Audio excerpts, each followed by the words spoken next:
लिख दिया करो रिस्पॉन्स कर।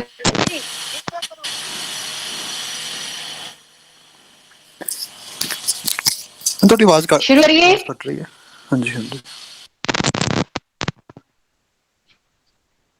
हेलो, हाँ जी, मेरी आवाज सुनाई दे रही है सबनों के नहीं दे रही? Yes ma'am.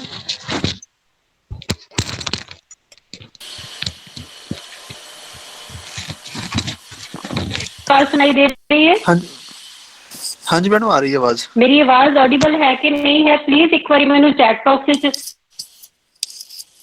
हाँ जी मैडम। ऑडिबल है ना हाँ मेरी जी मैडम, आवाज आ ਤੁਹਾਨੂੰ? रही आ रही है।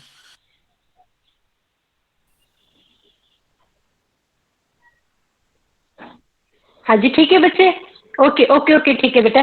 बेटे एक गल ध्यान दे विच रखना कि ओके, हाँ जी, फर्स्ट ऑफ ऑल बेटे सारे अपना तुसी म्यूट करके रखना, ठीक है जी। अगर किसी ने ड्यूरिंग लैक्चर किसी किस्म की दिक्कत है, कुछ समझ नहीं आ रहा है तो है ना, तुसी अपना अलग तो पॉइंट नोट करके रख लेना। In the end of this session we will talk about that. Is it clear और नॉट?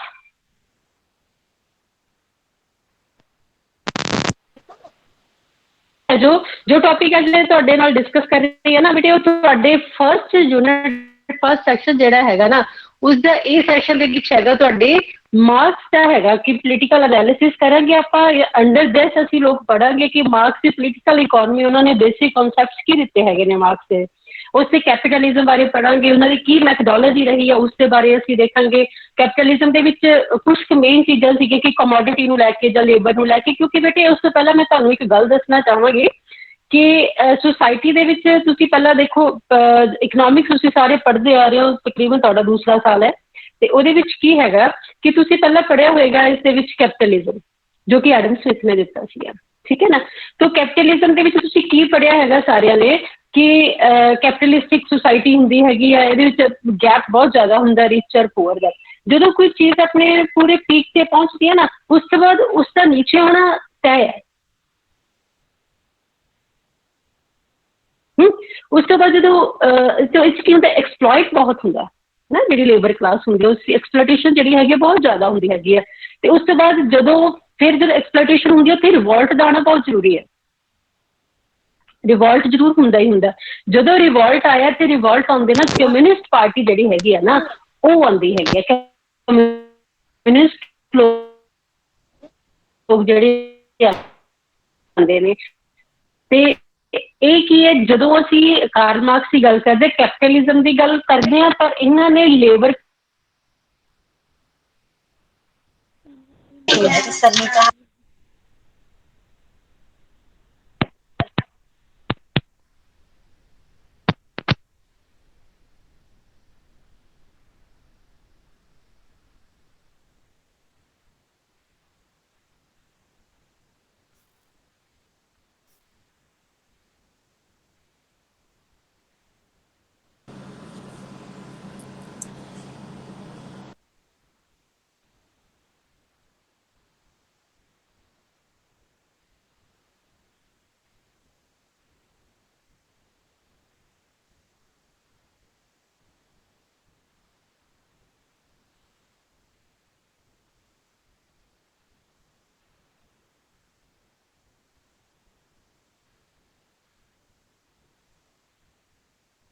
हेलो सॉरी बेटे, वो थोड़ा नेटवर्क इशू रहेगा ਆਪਾਂ ਨੂੰ। हाँ नहीं नहीं बेटे ठीक है मैं ਹੁਣ ਤੁਹਾਨੂੰ ਮੇਰੀ ਆਵਾਜ਼ ਆ ਰਹੀ ਹੈ ਨਾ? ਹੁਣ ਠੀਕ ਹੈ ਨਾ? Yes ma'am. ਹਾਂ ਉਹ ਬੇਟੇ ਥੋੜਾ ਨੈਟਵਰਕ ਇਸ਼ੂ ਹੋ ਜਾਂਦਾ ਨਾ, ਬਸ ਆਨਲਾਈਨ ਕਲਾਸਿਸ ਦੇ ਵਿੱਚ ਨਾ ਇਹੀ ਦਿੱਕਤ ਰਹਿੰਦੀ ਹੈਗੀ ਕਿ ਥੋੜਾ ਨੈਟਵਰਕ ਇਸ਼ੂ ਰਹਿੰਦਾ ਇਹਨਾਂ ਦੇ ਨਾਲ, ਹਨਾ। ਤੇ ਜੇ ਵਿੱਚ ਇਸ ਤਰ੍ਹਾਂ ਹੋ ਜਾਵੇ ਨਾ ਤਾਂ ਦੁਬਾਰਾ ਤੋਂ ਫਿਰ ਆਪਾਂ ਕਨੈਕਟਡ ਹੋ ਜਾ ਕਰਾਂਗੇ ਇਸ ਚੀਜ਼ ਦੇ ਲਈ, ਠੀਕ ਹੈ।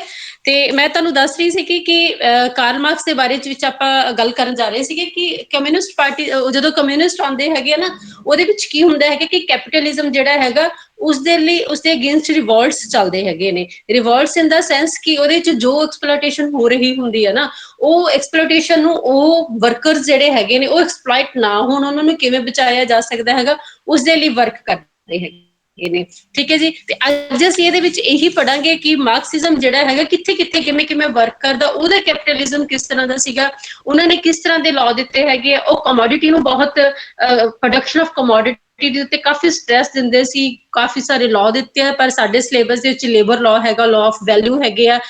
ਇਹ ਤੇ ਬਹੁਤ ਇੰਟਰਸਟਿੰਗ ਟੌਪਿਕ ਹੋਗਾ commodity ਫੈਟਿਸਿਜ਼ਮ।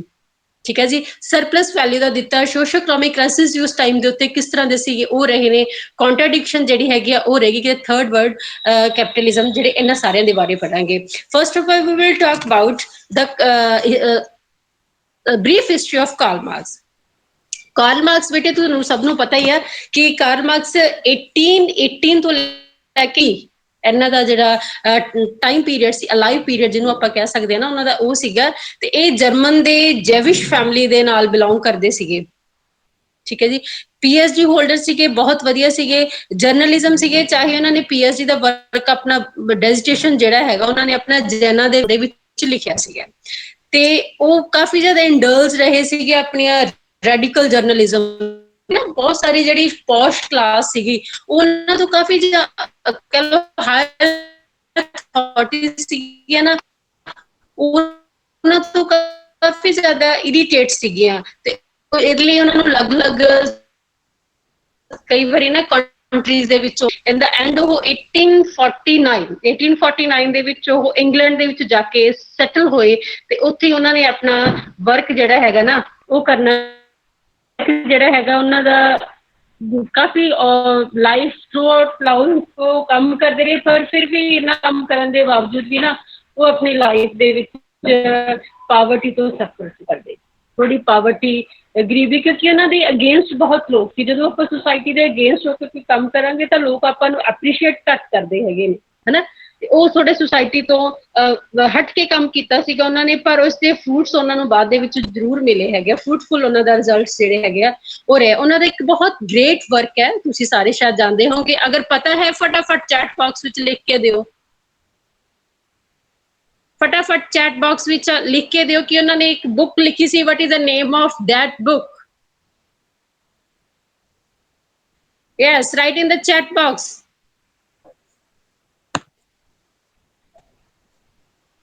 Yes, yes, nobody knows. Nobody knows. But that book, it is famous.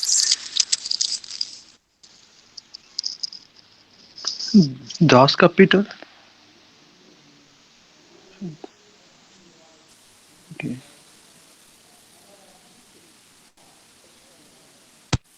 No, you know. Ma'am, Community Manifesto.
हाँ जी बेटे,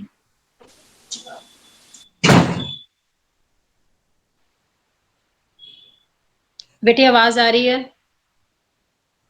क्लियर है बेटे? Yes, ma'am. हाँ जी मैडम आ रही है। थोड़ा ਜਿਹਾ ਡਿਸਕਨੈਕਟ ਹੁੰਦਾ ਰਹੇਗਾ ਹਨਾ ਵਿੱਚ ਵਿੱਚ, ਪਲੀਜ਼ ਅੰਡਰਸਟੈਂਡ ਕਰਨਾ ਇਸ ਚੀਜ਼ ਨੂੰ, ਰੀਕਨੈਕਟ ਹੁੰਦੇ ਰਹਿਣਾ। ਠੀਕ ਹੈ ਜੀ। Okay, let's start. ਪਲੀਜ਼ ਪ੍ਰੀਤ ਆਪਣਾ ਮਾਈਕ ਆਫ ਕਰੋ।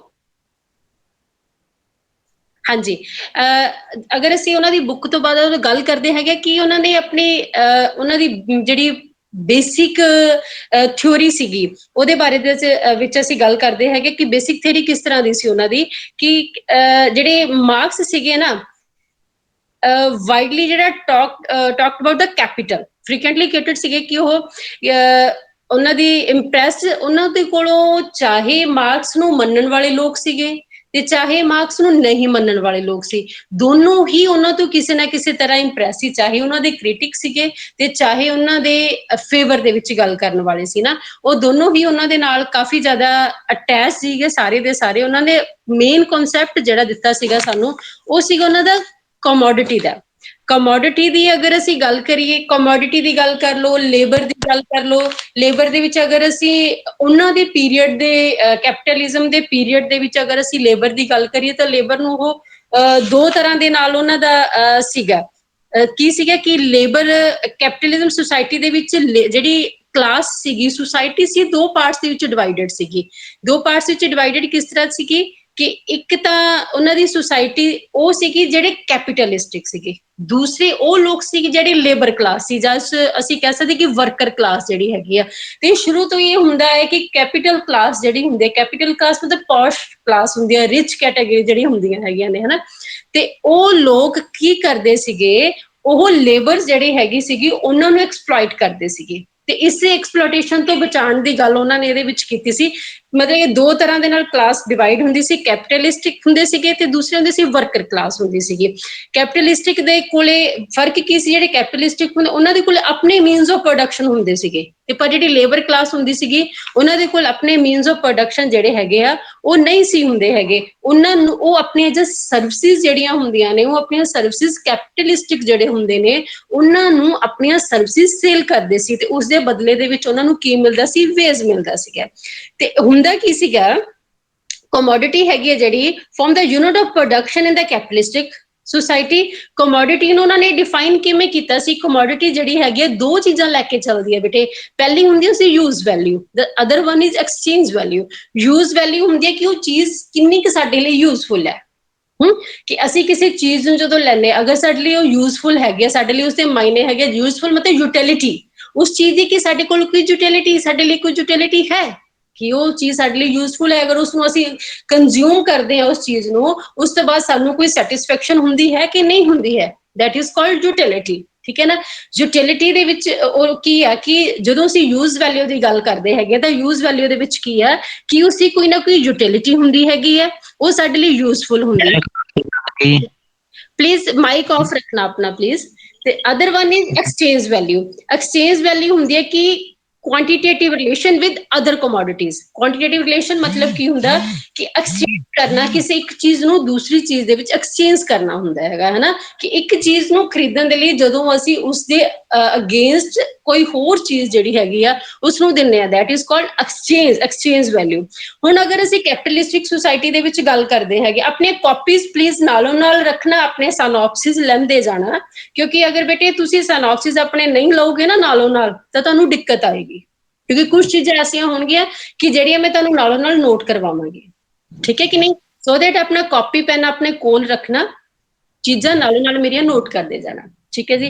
ਹੁਣ ਉਹਨਾਂ ਦੀ ਅਗਰ ਅਸੀਂ ਗੱਲ ਕਰਦੇ ਆ, ਇਹਦੇ ਵਿੱਚ ਕੈਪੀਟਲਿਜ਼ਮ ਦੇ ਵਿੱਚ ਗੱਲ ਕਰਦੇ ਆ ਕਿ ਕਿਸ ਮਾਡਲ ਤੇ ਵਰਕ ਕਰਦੀ ਸੀ। ਮਾਡਲ ਸੀ CM ਮਾਡਲ, C-M। ਪਲੀਜ਼ ਆਪਣੀ ਕਾਪੀ ਤੇ ਨੋਟ ਕਰ ਲਓ। ਠੀਕ ਹੈ। ਜਿਹੜੀ ਇਹ ਵਾਲੀ ਸਟੇਜ ਸੀ ਪ੍ਰੀ ਕੈਪੀਟਲਿਸਟਿਕ ਸੁਸਾਇਟੀ ਸੀਗੀ। ਠੀਕ ਹੈ। ਅਸੀਂ ਦੋਨੋਂ ਸੁਸਾਇਟੀਜ਼ ਦੀ ਗੱਲ ਕਰਾਂਗੇ, ਪ੍ਰੀ ਕੈਪੀਟਲਿਸਟਿਕ ਸੁਸਾਇਟੀ ਦੀ ਗੱਲ ਵੀ ਕਰਾਂਗੇ ਤੇ ਅਸੀਂ ਪੋਸਟ ਕੈਪੀਟਲਿਸਟਮ ਜਿਹੜੀ ਹੈਗੀ ਉਹ ਸੁਸਾਇਟੀ ਦੀ ਵੀ ਗੱਲ ਕਰਾਂਗੇ। ਜਦੋਂ ਅਸੀਂ ਪ੍ਰੀ ਸੁਸਾਇਟੀ ਦੀ ਗੱਲ ਕਰਦੇ ਹਾਂ, ਪ੍ਰੀ ਕੈਪੀਟਲਿਸਟਿਕ ਸੁਸਾਇਟੀ ਦੀ ਗੱਲ ਕਰਦੇ ਹੈਗੇ ਆ, ਤਾਂ ਉਹਦੇ ਵਿੱਚ ਕੀ ਕਮੋਡਿਟੀਜ਼ ਵਰ ਪ੍ਰੋਡਿਊਸਡ ਫॉर ਯੂਟਿਲਿਟੀ। ਕਾਦੇ ਲਈ? Please note down. commodities were produced for utility and were exchanged with the motive to increase utility। ਮਤਲਬ ਕੀ ਸੀਗਾ, ਇਹਨੂੰ ਮਾਡਲ ਨੂੰ ਅਸੀਂ ਕਹਿੰਦੇ ਆ CM ਮਾਡਲ। ਇਹਦੇ ਵਿੱਚ ਹੈ ਕੀ ਸੀਗਾ ਕਿ ਕਮੋਡਿਟੀ ਕੋਈ ਵੀ ਇਹਦੀ ਪ੍ਰੋਡਿਊਸ ਕੀਤੀ ਜਾਂਦੀ ਹੈ, ਮੈਂ ਪਹਿਲਾਂ ਗੱਲ ਕਰਕੇ ਹਟੇ ਨਾ ਯੂਜ਼ ਵੈਲਿਊ ਦੀ। ਯੂਜ਼ ਵੈਲਿਊ ਦੇ ਵਿੱਚ ਕੀ ਹੈ ਕਿ ਕਿਸੇ ਚੀਜ਼ ਦੀ ਯੂਟਿਲਿਟੀ ਸਾਡੇ ਲਈ ਕਿੰਨੀ ਕੁ ਹੈਗੀ ਹੈ। CM ਮਾਡਲ ਦੇ ਵਿੱਚ ਕੀ ਸੀਗਾ ਕਿ ਕਿਸੇ ਚੀਜ਼ ਨੂੰ ਵਰਕਰ ਨੇ ਆਪਣੀਆਂ ਸਰਵਿਸਿਜ਼ ਕੈਪੀਟਲਿਸਟਿਕ ਨੂੰ ਦਿੱਤੀਆਂ, ਉਸਦੇ ਬਦਲੇ ਦੇ ਵਿੱਚ ਉਸਨੇ ਕੋਈ ਚੀਜ਼ ਜਿਹੜੀ ਹੈਗੀ ਉਹ ਪ੍ਰੋਡਿਊਸ ਕੀਤੀ ਹੈ। ਉਹ ਚੀਜ਼ ਨੂੰ ਪ੍ਰੋਡਿਊਸ ਕਰਕੇ ਉਸ ਬੰਦੇ ਨੇ ਜਾਂ ਉਹਨਾਂ ਨੇ ਮਨੀ ਜਿਹੜੀ ਹੈਗੀ ਹੈ ਉੱਥੋਂ ਅਰਨ ਕੀਤੀ ਹੈ। ਮਨੀ ਅਰਨ ਕਰਕੇ ਉਹਨਾਂ ਨੇ ਦੁਬਾਰਾ ਫਿਰ ਉਸ ਚੀਜ਼ ਨੂੰ ਖਰੀਦ ਲਿਆ। ਠੀਕ ਹੈ ਨਾ। ਸਿਰਫ ਕੀ ਸੀ ਪ੍ਰੀ ਕੈਪੀਟਲਿਸਟਿਕ ਸੁਸਾਇਟੀ ਦੇ ਵਿੱਚ ਜਿਹੜੀ ਕਮੋਡਿਟੀਜ਼ ਦੀ ਪ੍ਰੋਡਕਸ਼ਨ ਹੁੰਦੀ ਸੀ ਉਹ ਫॉर ਸੈਲਫ ਹੁੰਦੀ ਸੀਗੀ, ਆਪਣੇ ਆਪ ਦੇ ਲਈ ਹੁੰਦੇ ਸੀਗੇ। ਇਸ ਮੋਟਿਵ ਐਕਸਚੇਂਜ ਦੇ ਮੋਟਿਵ ਦੇ ਨਾਲ ਨਹੀਂ ਸੀ ਹੁੰਦੇ ਕਿ ਅਸੀਂ ਹੋਰ ਵੀ ਅਰਨ ਜਿਹੜਾ ਹੈਗਾ ਉਹ ਕਰਨਾ ਹੈਗਾ ਉਸ ਤੋਂ, ਹਨਾ। ਸਿਰਫ ਕੀ ਅਸੀਂ ਆਪਣੇ, ਤੁਸੀਂ ਅਗਰ ਪਿੱਛੇ ਤੁਸੀਂ ਇੰਡੀਅਨ ਇਕਨੋਮੀ ਵੀ ਪੜ੍ਹੀ ਹੋਏਗੀ, ਹਨਾ, ਤੁਸੀਂ ਹੋਰ ਵੀ ਕਾਫੀ ਸਬਜੈਕਟ ਇਕਨੋਮਿਕਸ ਦੇ ਪੜ੍ਹੇ ਹੋਣੇ ਆ। ਪਹਿਲਾਂ ਕੀ ਸੀ, ਅਗਰ ਅਸੀਂ ਐਗਰੀਕਲਚਰ ਦੀ ਹੀ ਗੱਲ ਕਰਦੇ, ਐਗਰੀਕਲਚਰ ਕਮਰਸ਼ੀਅਲਾਈਜ਼ ਘੱਟ ਸੀਗੀ ਉਦੋਂ, ਘੱਟ ਕੀ ਬਹੁਤ ਹੈ ਹੀ ਨਹੀਂ ਸੀਗੀ, ਹਨਾ। ਉਹਦੇ ਚ ਕੀ ਸੀ ਕਿ ਲੋਕਾਂ ਦੇ ਕੋਲੇ ਜ਼ਮੀਨ ਹੁੰਦੀ ਸੀ, ਉਹ ਜੋ ਪ੍ਰੋਡਕਸ਼ਨ ਉੱਥੇ ਕਰਦੇ ਹੁੰਦੇ ਸੀ ਉਹ ਆਪਣੇ ਸੈਲਫ ਦੇ ਲਈ ਹੀ ਕਰਦੇ ਹੁੰਦੇ ਸੀਗੇ, ਠੀਕ ਹੈ। ਆਪਣੀਆਂ ਸਰਵਿਸਿਜ਼ ਉਹਨਾਂ ਨੇ ਉਹਦੇ ਵਿੱਚ ਇੰਡਲਸ ਕੀਤੀਆਂ ਤੇ ਉੱਥੋਂ ਉਹਨਾਂ ਨੂੰ ਕੀ ਹੈ, ਪ੍ਰੋਡਕਸ਼ਨ ਜਿਹੜੀ ਹੈਗੀ ਉਹਨਾਂ ਨੂੰ ਜਿਹੜੀ ਹੁੰਦੀ ਸੀ ਉਹ ਆਪਣੇ ਘਰ ਦੇ ਵਿੱਚ ਵਰਤ ਲੈਂਦੇ ਸੀ, ਤੇ ਉਸ ਚੀਜ਼ ਦੀ ਕੋਈ ਐਕਸਚੇਂਜ ਵੈਲਿਊ ਵੀ ਹੁੰਦੀ ਸੀਗੀ ਕਿ ਜਦੋਂ ਉਹਨਾਂ ਨੇ ਆਪਣੀ ਕੋਈ ਹੋਰ ਚੀਜ਼, ਆਪਣੀਆਂ ਹੋਰ, ਕਿਉਂਕਿ ਜਿੰਦਾ ਰਹਿਣ ਦੇ ਲਈ ਸਾਨੂੰ ਰੋਟੀ ਦੀ ਵੀ ਜ਼ਰੂਰਤ ਹੈ, ਕੱਪੜੇ ਪਹਿਨਣ ਦੀ ਜ਼ਰੂਰਤ ਵੀ ਹੈ, ਰਹਿਣ ਦੇ ਲਈ ਘਰ ਦੀ ਜ਼ਰੂਰਤ ਵੀ ਹੈ, ਹੋਰ ਸਾਡੀਆਂ ਛੋਟੀਆਂ ਮੋਟੀਆਂ ਨੀਡਸ ਵੀ ਜਿਹੜੀਆਂ ਹੈਗੀਆਂ ਡੇਲੀ ਨੀਡਸ ਉਹ ਵੀ ਪੂਰੀਆਂ ਕਰਨੀਆਂ ਹੁੰਦੀਆਂ। ਤੇ ਇਹਦੇ ਵਿੱਚ ਕੀ ਸੀ, ਐਕਸਚੇਂਜ ਵੈਲਿਊ ਦੇ ਵਿੱਚ ਉਹ ਕੀ ਕਰਦੇ ਸੀ, ਉਨਾ ਹੀ ਬਾਰਟਰ ਸਿਸਟਮ ਤੁਸੀਂ ਸਭ ਨੇ ਸੁਣਿਆ ਹੋਣਾ, ਹਨਾ। ਬਾਰਟਰ ਸਿਸਟਮ ਦੇ ਵਿੱਚ ਕੀ ਸੀਗਾ ਕਿ ਅਸੀਂ ਐਕਸਚੇਂਜ ਵੈਲਿਊ ਕਰਦੇ ਸੀ, ਕਿਸੇ ਦੂਸਰੀ ਚੀਜ਼ ਨੂੰ ਖਰੀਦਣ ਦੇ ਲਈ ਉਸਦੇ ਬਦਲੇ ਦੇ ਵਿੱਚ ਕੋਈ ਚੀਜ਼ ਜਿਹੜੀ ਹੈਗੀ ਆ ਉਹ ਅਸੀਂ ਦੇ ਦਿੰਦੇ ਹੁੰਦੇ ਸੀਗੇ। ਤਾਂ ਇਹਦੇ ਵਿੱਚ ਵੀ ਕੀ ਸੀਗਾ, ਕਮੋਡਿਟੀਜ਼ ਵਰ ਪ੍ਰੋਡਿਊਸਡ ਫॉर ਯੂਟਿਲਿਟੀ, ਠੀਕ ਹੈ ਜੀ, ਲਿਖ ਰਹੇ ਹੋ ਨਾ ਨਾਲੋਂ ਨਾਲ, produced for utility were exchanged with the motive to increase utility। ਸਿਰਫ ਉਹਦਾ ਇਹੀ ਮੋਟਿਵ ਹੁੰਦਾ ਸੀ ਕਿ ਅਸੀਂ ਵੱਧ ਤੋਂ ਵੱਧ ਸੈਟਿਸਫੈਕਸ਼ਨ ਲੈਣੀ ਆ, ਜ਼ਿਆਦਾ ਤੋਂ ਜ਼ਿਆਦਾ ਅਸੀਂ ਕੀ ਕਰਨੀ ਹੈਗੀ, ਯੂਟਿਲਿਟੀ ਨੂੰ ਗੇਨ ਕਰਨਾ ਹੈਗਾ। ਤੇ ਇਸ ਦੀ ਓਕੇਸ਼ਨ ਹੋਏਗੀ CM ਸਿੰਬੋਲਾਈਜ਼, ਅਗਰ ਅਸੀਂ ਇਸ ਨੂੰ ਕਰੀਏ ਤਾਂ ਉਸਦੀ ਹੈਗੀ PM, ਠੀਕ ਹੈ ਜੀ। देन कमोडिटी, मैम थोड़ा स्पीड कम करो, समझ नहीं आ रहा पूरा। अगर स्पीड बेटा इतनी ज्यादा कम कर ली ना, फिर पता क्या होगा, I have just 5 hours to complete this syllabus. मेरे साथ चलने की कोशिश कीजिए, आई विल ट्राई, मैं थोड़ा धीरे चलूंगी, ठीक है। जहां पे दिक्कत आए तो मुझे बोल देना। समझ आया अब तक जो पढ़ाया कि नहीं समझ आया? मैम काफी कुछ समझ आया, काफी कुछ स्किप हो गया स्पीड तेज होने की वजह से। ठीक है, चलो मेरे नाल बेटे मिलके चलन की कोशिश करो थोड़ा जिहा, मैं भी थोड़ा लेवल तो नीचे आनी है ते तुसी भी अपने आप नू अप करन दी कोशिश करो। इज इट राइट और नॉट? Okay ma'am. ठीक है बेटा, ठीक है। ते फिर आंदा बेटे, फिर ਇਹਦੇ ਵਿੱਚ ਕੀ ਹੈ ਕਿ C for commodity, commodity was exchanged for money. Commodity ਕਿਉਂ ਚੇਂਜ ਕੀਤੀ ਜਾਂਦੀ ਹੈ? ਜਦੋਂ ਅਸੀਂ ਕਿਸੇ ਕਮੋडिटी ਨੂੰ ਸੇਲ ਕਰਦੇ ਆ ਤਾਂ ਉਸ ਦੇ ਵਿੱਚ ਕੈਪੀਟਲਿਸਟਿਕ ਦਾ ਕੀ ਹੁੰਦਾ ਕਿ ਉਸ ਦੇ ਬਦਲੇ ਚ ਉਸਨੇ ਕੀ ਲੈਣੀ ਹੁੰਦੀ ਹੈ, ਮਨੀ ਜਿਹੜੀ ਹੈਗੀ ਹੈ। ਫॉर मनी ਦੇ ਲਈ ਉਹ ਸਾਰਾ ਵਰਕ ਜਿਹੜਾ ਹੈਗਾ ਉਹ ਕਰਦਾ ਹੈਗਾ। ਪਰ ਹੋਇਆ ਕਿ ਮਨੀ, ਉਹਦੇ ਮਨੀ ਉਸਨੇ ਵਾਪਸ ਲੈ ਲਈ। The exchange took place because C dash, ਹੁਣ ਇਸ ਵਿੱਚ ਇੱਕ C ਡੈਸ਼ ਆਉਂਦੀ ਹੈਗੀ ਆ, ਜਦੋਂ ਕਿਸੇ ਵਰਕਰ ਦੀਆਂ ਸਰਵਿਸਿਜ਼ ਨੂੰ ਅਸੀਂ ਲੈ ਕੇ, ਜਾਂ ਕੈਪੀਟਲਿਸਟਿਕ ਜਿਹੜਾ ਹੈਗਾ ਕਿਸੇ ਵਰਕਰ ਦੀਆਂ ਸਰਵਿਸਿਜ਼ ਨੂੰ ਯੂਜ਼ ਕਰਦਾ ਤੇ ਉਹਨਾਂ ਦੇ ਬਦਲੇ ਦੇ ਵਿੱਚ ਉਸਨੇ ਉਸਨੂੰ ਵੇਜ ਦਿੱਤੇ ਹੈਗੇ ਆ। ਵੇਜਸ ਦੇਣ ਤੋਂ ਬਾਅਦ ਇੱਕ ਕੈਪੀਟਲਿਸਟਿਕ ਸੇਮ ਵੈਲਿਊ ਦੇ ਉੱਪਰ ਉਸ ਚੀਜ਼ ਨੂੰ ਨਹੀਂ ਸੇਲ ਕਰਦਾ, ਉਹ ਉਸਦਾ ਰੇਟ ਵਧਾ ਕੇ ਫਿਰ ਮਾਰਕੀਟ ਦੇ ਵਿੱਚ ਜਾ ਕੇ ਉਸਨੂੰ ਕੀ ਕਰਦਾ ਹੈਗਾ, ਸੇਲ ਕਰਦਾ ਹੈਗਾ। ਇਹ ਕੀ ਹੈ, ਜਦੋਂ ਜੋ ਉਸਦੇ ਉੱਤੇ ਲਾਗਤ ਆਈ ਹੈ, ਜੋ ਉਸਦੇ ਉੱਤੇ ਕਾਸਟ ਜਿਹੜੀ ਹੈਗੀ ਉਹ ਹੋਈ ਹੈ, ਉਸ ਕਾਸਟ ਨੂੰ ਤਾਂ ਰਿਕਵਰ ਕਰੇਗਾ ਹੀ ਕਰੇਗਾ, ਉਹਦੇ ਨਾਲੋਂ ਨਾਲ ਉਹ ਕੀ ਕਰਦਾ ਹੈਗਾ, ਉਹ ਤੋਂ ਵਧਾ ਕੇ ਉਸ ਤੋਂ ਪ੍ਰੋਫਿਟ ਲੈਣ ਦੇ ਲਈ ਜਾਂ ਉਸ ਤੋਂ ਮਨੀ ਗੇਨ ਕਰਨ ਦੇ ਲਈ ਉਹ ਵਰਕ ਜਿਹੜਾ ਹੈਗਾ ਉਹ ਕਰਦਾ ਹੈ। Is it clear or not clear? Okay. Capitalistic society ਦੇ ਵਿੱਚ ਕੀ ਹੈ, commodities are produced for profit motive and exchange, ਠੀਕ ਹੈ। ਫਿਰ ਇਹ ਕੀ ਆ, ਕੀ ਬਣ ਗਈ ਜਦੋਂ ਕੈਪੀਟਲਿਸਟਿਕ ਦੀ ਪੋਸਟ ਕੈਪੀਟਲਿਸਟਿਕ ਸਟੇਜ ਦੇ ਵਿੱਚ ਆਏ, ਇਹ ਬਣ ਗਈ MCM ਡੈਸ਼ ਮਾਡਲ ਬਣ ਗਿਆ। ਪਹਿਲਾ ਮਾਡਲ ਕੀ ਸੀਗਾ, ਸਿਰਫ ਕੀ ਸੀਗਾ, ਕਮੋਡਿਟੀ ਆ, ਕਮੋਡਿਟੀ ਨੂੰ ਅਸੀਂ ਯੂਜ਼ ਵੈਲਿਊ ਉਹਦੀ ਕਰਦੇ ਹੈਗੇ ਆ ਤੇ ਉਸ ਤੋਂ ਬਾਅਦ ਉਹ ਤੋਂ ਮਨੀ ਅਰਨ ਕਰਦੇ ਹੈਗੇ ਆ।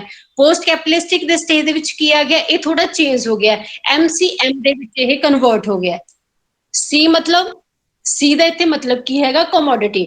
ਕਮੋਡਿਟੀ ਜੋ ਪਰਚੇਜ਼ ਹੁੰਦੀ ਹੈ, ਜਾਂ ਅਸੀਂ ਉਸਨੂੰ ਕਹਿ ਦੋ ਇਹ 'ਚ ਕਮੋਡਿਟੀ ਅਸੀਂ ਲੇਬਰ ਨੂੰ ਕਹਿ ਰਹੇ ਹਾਂ, ਕਿਉਂਕਿ ਪਰਚੇਜ਼ ਕੀ ਕਰ ਰਿਹਾ ਹੈ ਕੈਪੀਟਲਿਸਟਿਕ, ਉਸਦੀ ਲੇਬਰ ਜਿਹੜੀ ਹੈਗੀ ਆ। ਲੇਬਰ ਕਿਸ ਦੀ ਹੈ, ਵਰਕਰਸ ਜਿਹੜੀਆਂ ਆਪਣੀਆਂ ਸਰਵਿਸਿਜ਼ ਜਿਹੜੀਆਂ ਹੈਗੀਆਂ ਨੇ ਉਹ ਦਿੰਦੇ ਹੋ ਗਏ ਨੇ। MCM ਮਨੀ ਹੈ, ਮਨੀ ਦੇ ਨਾਲ ਉਸਨੇ ਕਮੋਡਿਟੀ, ਉਸਦੀਆਂ ਸਰਵਿਸਿਜ਼ ਜਿਹੜੀਆਂ ਖਰੀਦੀਆਂ। ਵਾਈ, ਕਿਉਂ ਖਰੀਦ ਰਿਹਾ ਹੈ, ਫॉर अर्निंग मोर, ਠੀਕ ਹੈ, ਫॉर अर्निंग मोर। ਇਸ ਲਈ ਅਸੀਂ ਇੱਥੇ M ਦੇ ਨਾਲ ਕੀ ਲਗਾ ਦਿੰਦੇ ਆ, ਡੈਸ਼ ਲਗਾ ਦਿੰਦੇ ਆ, ਤੇ ਅਗਲਾ ਮਾਡਲ ਸਾਡਾ ਬਣ ਜਾਂਦਾ MCM ਡੈਸ਼ ਮਾਡਲ ਦੇ ਉੱਤੇ ਜਿਹੜਾ ਹੈਗਾ ਉਹ ਵਰਕ ਕਰਦੇ ਹੈਗੇ। ਇਹਦੇ ਵਿੱਚ ਕੀ ਆ, ਜਦੋਂ ਕੈਪੀਟਲਿਸਟਿਕ ਜਿਹੜਾ ਹੈਗਾ ਮਨੀ ਮਾਈਂਡਡ ਹੋ ਕੇ ਵਰਕ ਕਰਦਾ, ਉੱਥੇ ਕੀ ਹੁੰਦਾ ਹੈਗਾ, ਪਹਿਲੀ ਗੱਲ ਤਾਂ ਹੁੰਦੀ ਹੈ ਕਿ ਲੇਬਰ ਕਲਾਸ ਜਿਹੜੀ ਹੈਗੀ ਹੈ ਉਸਦੀ ਐਕਸਪਲੋਟੇਸ਼ਨ ਜਿਹੜੀ ਹੈਗੀ ਹੈ ਉਹ ਬਹੁਤ ਹੀ ਜ਼ਿਆਦਾ ਹੋ ਜਾਂਦੀ ਹੈਗੀ ਹੈ, ਬਹੁਤ ਐਕਸਪਲੋਇਟ ਕਰਦਾ ਹੈਗਾ ਉਸਨੂੰ, ਉਸਦੇ ਹੋ ਸਕਦਾ ਵੇਜ਼ ਆਰ ਜਿਹੜੇ ਉਹਦੇ ਵੇਜ਼ਸ ਘਟਾਉਣ ਦੀ ਕੋਸ਼ਿਸ਼, ਕਿਉਂਕਿ ਜਦੋਂ ਵੀ ਕੈਪੀਟਲਿਸਟਿਕ ਸੁਸਾਇਟੀ ਦੀ ਗੱਲ ਕਰਦੇ ਨੇ ਕੈਪੀਟਲਿਸਟਿਕ ਆਲਵੇਜ਼ ਪ੍ਰੋਫਿਟ ਮੋਟਿਵ ਹੁੰਦੇ ਹੈਗੇ ਨੇ, ਉਹਨਾਂ ਦੀ ਕੋਸ਼ਿਸ਼ ਹੁੰਦੀ ਹੈ ਕਿ ਅਸੀਂ ਵੱਧ ਤੋਂ ਵੱਧ ਪ੍ਰੋਫਿਟ ਲਈਏ ਤੇ ਘੱਟ ਤੋਂ ਘੱਟ ਉਸਦੇ ਵਿੱਚ ਸਾਡੀ ਮਨੀ ਜਿਹੜੀ ਹੈਗੀ ਆ ਉਹ ਅਸੀਂ ਇਨਵੋਲਵ ਹੋਵੇ, ਠੀਕ ਹੈ। ਤੇ ਇਸ ਦੇ ਲਈ ਉਹ ਕੀ ਕਰਦੇ ਹੈਗੇ ਨੇ, ਵਰਕਰਸ ਜਿਹੜੇ ਹੈਗੇ ਨੇ ਉਹਨਾਂ ਦੇ ਵਰਕਿੰਗ ਆਵਰਸ ਵਧਾਉਣਗੇ, ਵੇਜ ਰੇਟ ਘੱਟ ਕਰਨਗੇ ਉਹਨਾਂ ਦੇ, ਠੀਕ ਹੈ, ਵਰਕਿੰਗ ਡੇਜ਼ ਵਧਾਉਣਗੇ ਉਹਨਾਂ ਦੇ, ਪਰ ਉਹਨਾਂ ਦੀ ਵੇਜਸ ਜਿਹੜੀਆਂ ਹੈਗੀਆਂ ਨੇ ਉਹ ਘੱਟ ਕਰ ਦੇਣਗੇ ਉਸ ਦੇ ਨਾਲ, ਠੀਕ ਹੈ ਨਾ।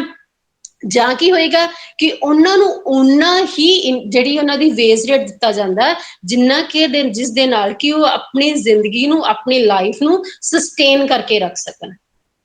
ਸਸਟੇਨ ਮਤਲਬ ਕਿ ਆਪਣੀ ਲਾਈਫ ਨੂੰ ਚਲਾ ਸਕਣ, ਲਾਈਵਲੀਹੁੱਡ ਦੇ ਲਈ ਜਿੰਦਾ ਰਹਿ ਸਕਣ, ਜਿੱਥੇ ਤੱਕ ਅਸੀਂ ਉਸਨੂੰ ਕਹਿ ਸਕਦੇ ਹਾਂ ਕਿ ਜਿੱਥੋਂ ਤੱਕ ਉਹ ਜਿੰਦਾ ਰਹਿ ਸਕਦੇ ਨੇ ਹਨਾ, ਉਹ ਉੱਥੋਂ ਤੱਕ ਹੀ ਉਹਨਾਂ ਨੂੰ ਮਨੀ ਜਾਂ ਵੇਜ ਉਹਨਾਂ ਨੂੰ ਦਿੱਤੇ ਜਾਂਦੇ ਨੇ, ਉਸ ਤੋਂ ਬਾਅਦ ਉਹਨਾਂ ਨੂੰ ਉਹ ਨਹੀਂ ਦਿੱਤੇ ਜਾਂਦੇ ਹੈਗੇ। ਇਜ਼ ਇਟ ਕਲੀਅਰ ਔਰ ਨਾਟ? ਠੀਕ ਹੈ।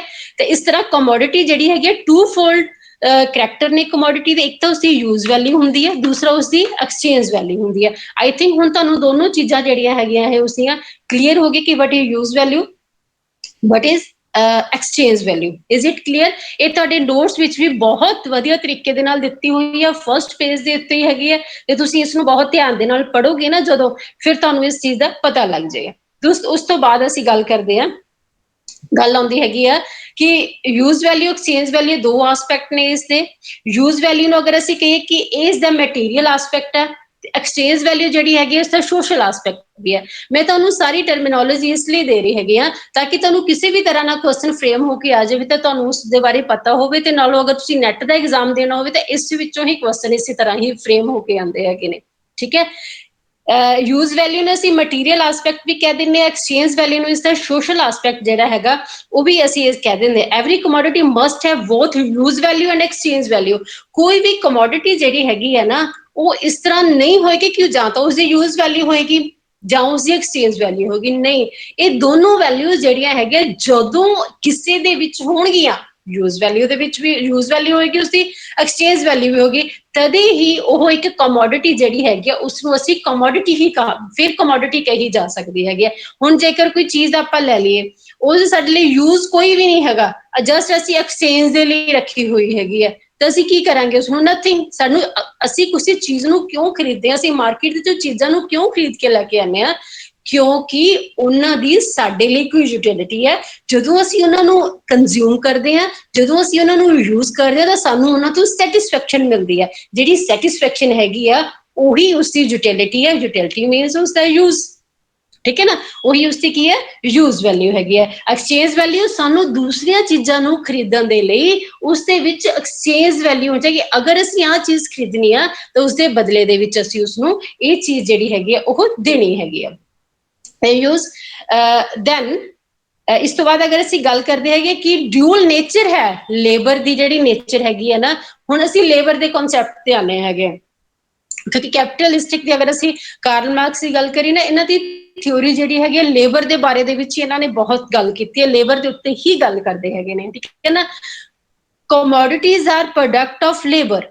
ਕੋਈ ਵੀ ਕਮੋਡਿਟੀ ਜਿਹੜੀ ਹੈਗੀ ਆ ਨਾ, ਕੋਈ ਵੀ ਚੀਜ਼ ਦਾ ਪ੍ਰੋਡਕਸ਼ਨ ਹੁੰਦਾ ਹੈਗਾ, ਉਸ ਤੁਸੀਂ ਆਪਣੇ ਆਸ-ਪਾਸ ਦੇਖੋ। ਮੈਂ ਕਹਿੰਦੀ ਇਕਨੋਮਿਕਸ ਨੂੰ ਪੜ੍ਹਨ ਦੇ ਲਈ ਬੋਝ ਨਾ ਪਾਓ ਆਪਣੇ ਉੱਪਰ, ਇਕਨੋਮਿਕਸ ਨੂੰ ਆਪਣੇ ਆਸੇ-ਪਾਸੇ ਪੜ੍ਹੋ, ਠੀਕ ਹੈ ਨਾ। ਮੈਂ ਤੁਹਾਨੂੰ ਇੰਨੇ ਹੈਵੀ ਵਰਡ ਲਗਾ ਦੇਵਾਂ ਕਿ commodities are product of labour, ਥੋੜਾ ਜਿਹਾ ਤੁਸੀਂ ਸੋਚੋਗੇ ਵੀ ਹਾਂ ਮੈਡਮ ਨੇ ਕੀ ਘੁਮਾ ਕੇ ਕਹਿਤਾ।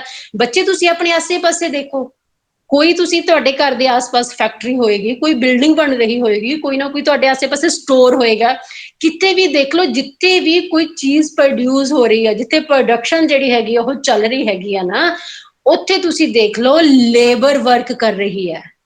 ਲੇਬਰ ਵਰਕ ਕਰਦੀ ਕਿ ਨਹੀਂ? ਸਟੋਰ 'ਚ ਜਾਓ ਉੱਥੇ ਵੀ ਲੇਬਰ ਵਰਕ ਕਰ ਰਹੀ ਹੈਗੀ ਆ, ਕਿਸੇ ਫੈਕਟਰੀ 'ਚ ਜਾਓ ਉੱਥੇ ਵੀ ਲੇਬਰ ਵਰਕ ਕਰ ਰਹੀ ਹੈ, ਕੋਈ ਬਿਲਡਿੰਗ ਬਣ ਰਹੀ ਹੈਗੀ, ਬਿਲਡਿੰਗ ਨੂੰ ਬਣਾਉਣ ਦੇ ਲਈ ਵੀ ਲੇਬਰ ਜਿਹੜੀ ਹੈਗੀ ਆ ਉਹ ਯੂਜ਼ ਹੋ ਰਹੀ ਹੈ। So that commodities are product of labor।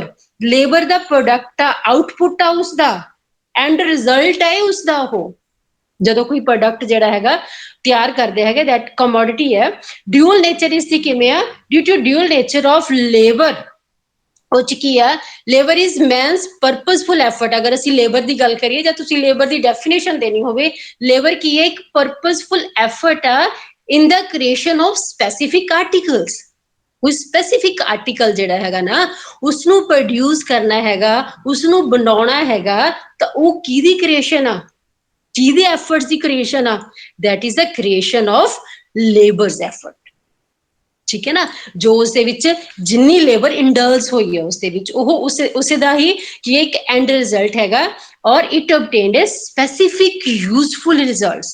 all labors has definite aim। ਪੂਰੀ ਜਿਹੜੀ ਲੇਬਰ ਹੈਗੀ ਆ, all labors has a definite aim, uses specific object as means of labor, involves specific results। is it clear or not? ਇਸੇ ਲਈ ਕੀ ਹੈਗਾ ਕਿ ਤੁਸੀਂ ਦੇਖੋ ਕਿ ਕਿਸੇ ਕੰਮ ਨੂੰ ਕਰਨ ਦੇ ਲਈ ਅਲੱਗ-ਅਲੱਗ ਤਰ੍ਹਾਂ ਦੀ ਲੇਬਰ ਹੁੰਦੀ ਹੈ। ਸਾਰੀ ਲੇਬਰ ਸਾਰੇ ਤਰ੍ਹਾਂ ਦੇ ਕੰਮ ਨਹੀਂ ਕਰਦੀ। ਅਗਰ ਮਾਈਨਿੰਗ ਹੋ ਰਹੀ ਹੈ ਤਾਂ ਮਾਈਨਿੰਗ ਦੇ ਵਿੱਚ ਕੰਮ ਕਰਨ ਵਾਲੀ ਲੇਬਰ, ਆਇਰਨ ਫੈਕਟਰੀ ਦੇ ਵਿੱਚ, ਸਟੀਲ ਐਂਡ ਆਇਰਨ ਫੈਕਟਰੀ ਦੇ ਵਿੱਚ ਕੰਮ ਕਰਨ ਵਾਲੀ ਲੇਬਰ ਉਹ ਅਲੱਗ ਤਰ੍ਹਾਂ ਦੀ ਲੇਬਰ ਹੋਏਗੀ। ਅਗਰ ਪਲੰਬਰ ਦਾ ਕੰਮ ਕਰਨ ਵਾਲੀ ਲੇਬਰ ਉਹ ਅਲੱਗ ਤਰ੍ਹਾਂ ਦੀ ਲੇਬਰ ਹੋਏਗੀ। ਠੀਕ ਹੈ? ਮੈਸਨਸ ਦਾ ਕੰਮ ਕਰਨ ਵਾਲੇ, ਉਹਨਾਂ ਦੀ ਅਲੱਗ ਤਰ੍ਹਾਂ ਦੀ ਲੇਬਰ ਹੋਏਗੀ। ਮਤਲਬ ਕਿ ਸਾਰੀ ਲੇਬਰ ਜਿਹੜੀ ਹੈਗੀ ਆ, ਉਹ ਆਪਣੇ ਆਪਣੇ ਕੰਮ ਦੇ ਵਿੱਚ ਕੀ ਹੁੰਦੀ ਹੈ? ਮਾਹਿਰ ਹੁੰਦੀ ਹੈ, ਸਕਿਲਫੁਲ ਹੁੰਦੀ ਆ, ਤੇ ਉਹਨਾਂ ਦੀ ਸਕਿੱਲ ਹੀ ਉਹਨਾਂ ਦੇ ਐਫਰਟਸ ਨੇ। ਉਹਨਾਂ ਦੇ ਐਫਰਟਸ ਦੇ ਨਾਲ ਹੀ ਸਾਡੇ ਕੀ ਬਣਦੇ ਹੈਗੀ ਆ? ਕਮੋਡਿਟੀਜ਼ ਜਿਹੜੀਆਂ ਹੈਗੀਆਂ ਨੇ ਉਹ ਆਉਂਦੀਆਂ ਨੇ, ਤੇ ਜਿਨ੍ਹਾਂ ਦੀ ਆਪਣੀ ਕੋਈ ਨਾ ਕੋਈ ਯੂਜ਼ ਵੈਲਿਊ ਹੁੰਦੀ ਆ, ਤੇ ਜਿਨ੍ਹਾਂ ਦੀ ਆਪਣੀ ਕੋਈ ਐਕਸਚੇਂਜ ਵੈਲਿਊ ਜਿਹੜੀ ਹੈਗੀ ਆ ਜ਼ਰੂਰ ਹੁੰਦੀ ਹੈ। ਹੁਣ ਇਹਦੇ ਵਿੱਚ ਦੋ ਤਰ੍ਹਾਂ ਦੀਆਂ ਚੀਜ਼ਾਂ ਬੱਚੇ ਹੋਰ ਆਉਂਦੀਆਂ ਹੈਗੀਆਂ ਨੇ। ਲੇਬਰ ਜਿਹੜੀ ਹੈਗੀ ਫਰਦਰ ਟੂ ਟਾਈਪਸ ਦੀ ਹੁੰਦੀ ਹੈ। ਇੱਕ ਤਾਂ ਹੁੰਦੀ ਹੈ ਕੰਕਰੀਟ ਲੇਬਰ ਹੁੰਦੀ ਹੈ, ਠੀਕ ਹੈ ਨਾ? ਇੱਕ ਹੁੰਦੀ ਹੈ ਅਬਸਟਰੈਕਟ ਲੇਬਰ ਹੁੰਦੀ ਹੈਗੀ ਹੈ। ਕੰਕਰੀਟ ਵਰਡ ਤੋਂ ਤੁਸੀਂ ਸਮਝ ਰਹੇ ਹੋ, ਕੰਕਰੀਟ ਜੋ ਚੀਜ਼ ਸਾਨੂੰ ਨਜ਼ਰ ਆਉਂਦੀ ਹੈ, ਕਿ ਆਪਣੀਆਂ ਨੇਕਡ ਆਈਜ਼ ਦੇ is called concrete। the other one is abstract। abstract matlab that is in an abstraction we cannot visible। ਠੀਕ ਹੈ? ਅਸੀਂ ਉਹਨਾਂ ਨੂੰ ਦੇਖ ਨਹੀਂ ਸਕਦੇ, ਸਿਰਫ ਸਾਡੀ ਸੋਚ ਹੁੰਦੀ ਹੈ। ਦੇਖੋ ਹੁਣ ਕੰਕਰੀਟ ਲੇਬਰ ਕੀ ਹੈਗੀ ਆ? Concrete labour as a creator of useful thing, as a journal historical category, and does not depend on the social form of production। different kind of concrete labor are not comparable, just as the value created by different kinds of labor cannot be compared with one another, that no matter how much they differ। ਅਲੱਗ-ਅਲੱਗ ਤਰ੍ਹਾਂ ਦੀ labour, ਅਲੱਗ-ਅਲੱਗ ਤਰ੍ਹਾਂ ਦੇ work ਜਿਹੜੇ ਹੈਗੇ ਨੇ ਉਹ ਕਰਦੀਆਂ, ਦੋਨੋਂ ਸਭ ਦੀ ਆਪਣੀ, ਇੱਕ ਲੇਬਰ ਦੂਸਰੀ ਲੇਬਰ ਤੋਂ ਕਿੰਨੀ ਡਿਫਰ ਹੋ ਸਕਦੀ ਹੈ।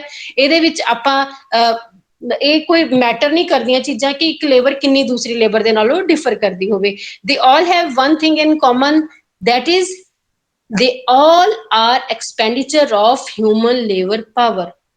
ਲੇਬਰ ਹੈ ਨਾ ਕੰਕਰੀਟ ਜੋ ਸਾਨੂੰ ਨਜ਼ਰ ਆ ਰਹੀ ਹੈ, ਚਾਹੇ ਕੋਈ ਬਿਲਡਿੰਗ ਬਣਾ ਰਿਹਾ ਹੈ, ਚਾਹੇ ਕੋਈ ਸਟੀਲ ਐਂਡ ਆਇਰਨ ਕੰਪਨੀ 'ਚ ਕੰਮ ਕਰ ਰਿਹਾ ਹੈਗਾ ਹੈ, ਚਾਹੇ ਕੋਈ ਕਿਸੇ ਫੈਕਟਰੀ, ਕਿਸੇ ਵੀ ਫੈਕਟਰੀ 'ਚ ਮਾਈਨਿੰਗ ਦੇ ਵਿੱਚ ਕੰਮ ਕਰ ਰਿਹਾ ਹੈਗਾ, ਕਿਤੇ ਵੀ ਕੰਮ ਕਰ ਰਿਹਾ ਹੈਗਾ ਹੈ, ਚਾਹੇ ਉਹਨਾਂ ਦੀ ਲੇਬਰ ਜਿਹੜੀ ਹੈਗੀ ਆ ਉਹ ਡਿਫਰ ਕਰਦੀ ਹੈਗੀ ਆ। ਸਾਨੂੰ ਲੱਗਦਾ ਕਿ ਅਲੱਗ-ਅਲੱਗ ਦੇ ਲਈ ਅਲੱਗ-ਅਲੱਗ ਸਕਿੱਲ ਦੀ ਜ਼ਰੂਰਤ ਆ, ਕਿੰਨੀ ਡਿਫਰ ਕਰ ਰਹੀ ਹੈ ਇਹ ਕੋਈ ਮੈਟਰ ਨਹੀਂ ਕਰਦੀਆਂ ਹੈਗੀਆਂ ਚੀਜ਼ਾਂ, ਪਰ ਉਹਨਾਂ 'ਚ ਇੱਕ ਚੀਜ਼ ਬੜੀ ਕਾਮਨ ਆ।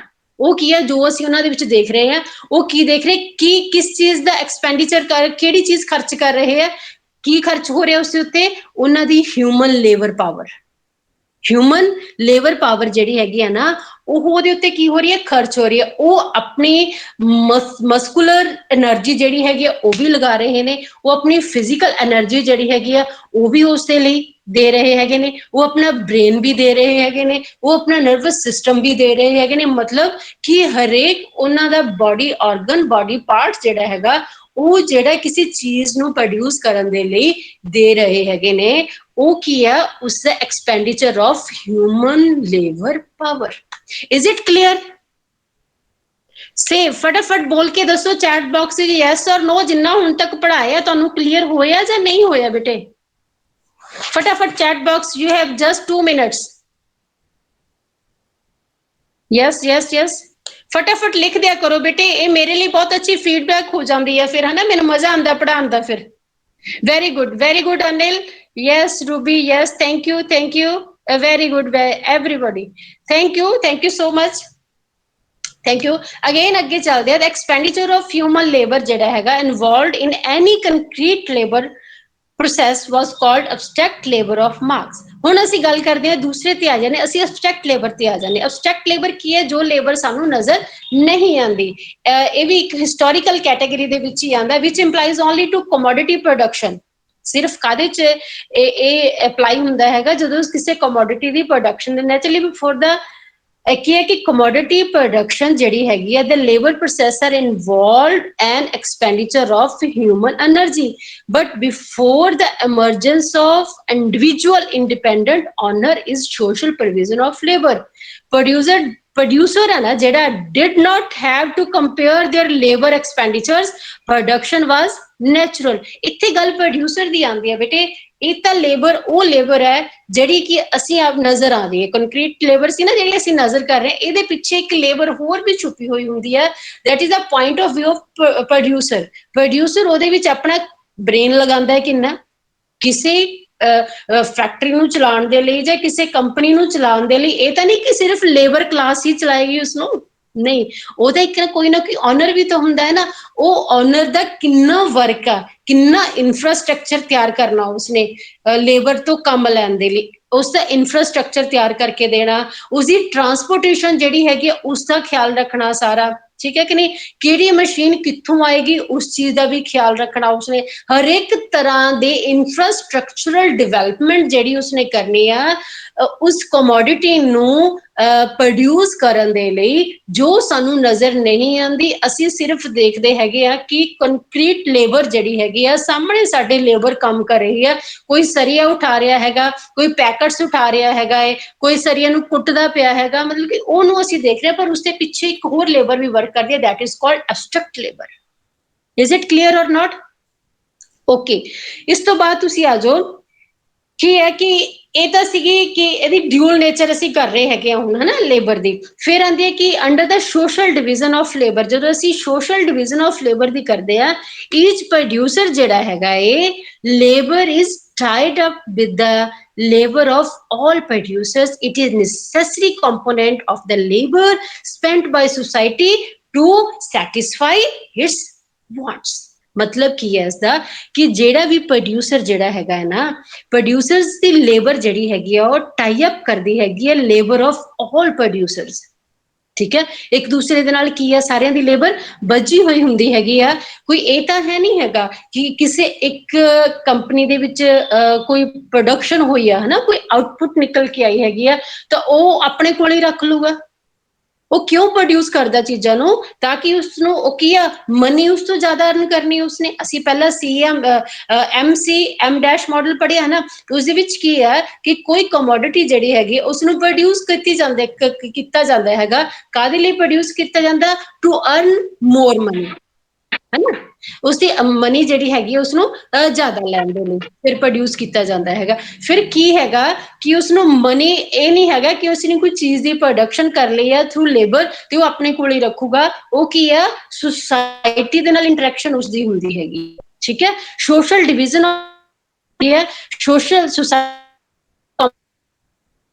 spent to society to satisfy its wants society ਦੀਆਂ wants ਨੂੰ satisfy ਕਰਨ ਦੇ ਲਈ ਫਿਰ labor ਜਿਹੜੀ ਹੈਗੀ ਆ ਉਹਦੇ ਉੱਤੇ work ਕਰਦੀ ਹੈ as a component part of labor of the whole society each producer's labor is social please write down each producer's labor is social it is social labor but in the commodity production based on private ownership or the means of production the labor of producer is in fact private labor the social characteristic of private labor is concealed and it only reveals itself in the market where commodity are exchanged when he sells the product of his labor the product discovered that his labor is needed by society theek hai ki nahi that is has a social character hence a social character of labor is private producer is a manifested through the reduction of different kind of concrete labor to abstract labor ठीक है कोई भी society ਦਾ product ਜਿਹੜਾ ਹੈਗਾ society ਦੇ point of View ਤੋਂ ਕੋਈ ਚੀਜ਼ ਤਿਆਰ ਕਰਦੇ ਦੋਨੋਂ ਤਰ੍ਹਾਂ ਦੀ ਲੇਬਰ ਜਿਹੜੀ ਹੈਗੀ ਆ ਉਸ ਦੇ ਵਿੱਚ ਵਰਕ ਜਿਹੜੀ ਹੈਗੀ ਉਹ ਕਰਦੀ ਹੈਗੀ ਆ ठीक है, ਇਹ ਸੀਗਾ ਬੇਟੇ ਸਾਡਾ ਕੈਪੀਟਲਿਜ਼ਮ ਦੀਆਂ, ਕੈਪੀਟਲਿਜ਼ਮ ਕਿਦਾਂ ਵਰਕ ਕਰਦੇ ਹੈਗੇ, ਕੈਪੀਟਲਿਸਟਿਕ ਸੁਸਾਇਟੀ ਜਿਹੜੀ ਹੈਗੀ ਆ ਉਹਦੇ ਵਿੱਚ ਜਾਂ ਤੁਸੀਂ ਕਹਿੰਦੇ ਮਾਰਕਸ ਦੀ ਜਦੋਂ ਅਸੀਂ ਗੱਲ ਕਰਦੇ ਆ ਨਾ ਉਹਦੇ ਵਿੱਚ ਕਿਸ ਤਰ੍ਹਾਂ ਵਰਕ ਕਰਦੀ ਆ, ਇਹ ਇਸ ਤਰ੍ਹਾਂ। ਹੁਣ ਉਹਨੂੰ ਅੱਗੇ ਅਸੀਂ ਅਗਰ ਥੋੜਾ ਜਿਹਾ ਵਧਾ ਕੇ ਚੱਲੀਏ ਕਿ ਜਿਵੇਂ ਮੈਂ ਤੁਹਾਨੂੰ ਦੱਸ ਚੁੱਕੀ ਹਾਂ ਹੁਣੇ, ਹਨਾ, ਕਿ ਲੇਬਰ ਦੇ ਉੱਤੇ ਬਹੁਤ ਹੀ ਜ਼ਿਆਦਾ ਇਹ ਸਟ੍ਰੈਸ ਦਿੰਦੇ ਹੈਗੇ ਨੇ ਕਿ ਲੇਬਰ ਆ, ਤੇ ਇਹਨਾਂ ਦੀਆਂ ਥਿਅਰੀਜ਼ ਵੀ ਜਿਹੜੀਆਂ ਹੈਗੀਆਂ ਨੇ ਨਾ ਐਡਮ ਸਮਿਥ ਦੀਆਂ, ਉਹ ਲੇਬਰ ਦੇ ਉੱਤੇ ਹੀ ਆ। ਹੁਣ ਅਸੀਂ ਇਹਨਾਂ ਦੀ ਪਹਿਲੀ ਥਿਅਰੀ ਆਉਂਦੀ ਹੈਗੀ labour and law of value.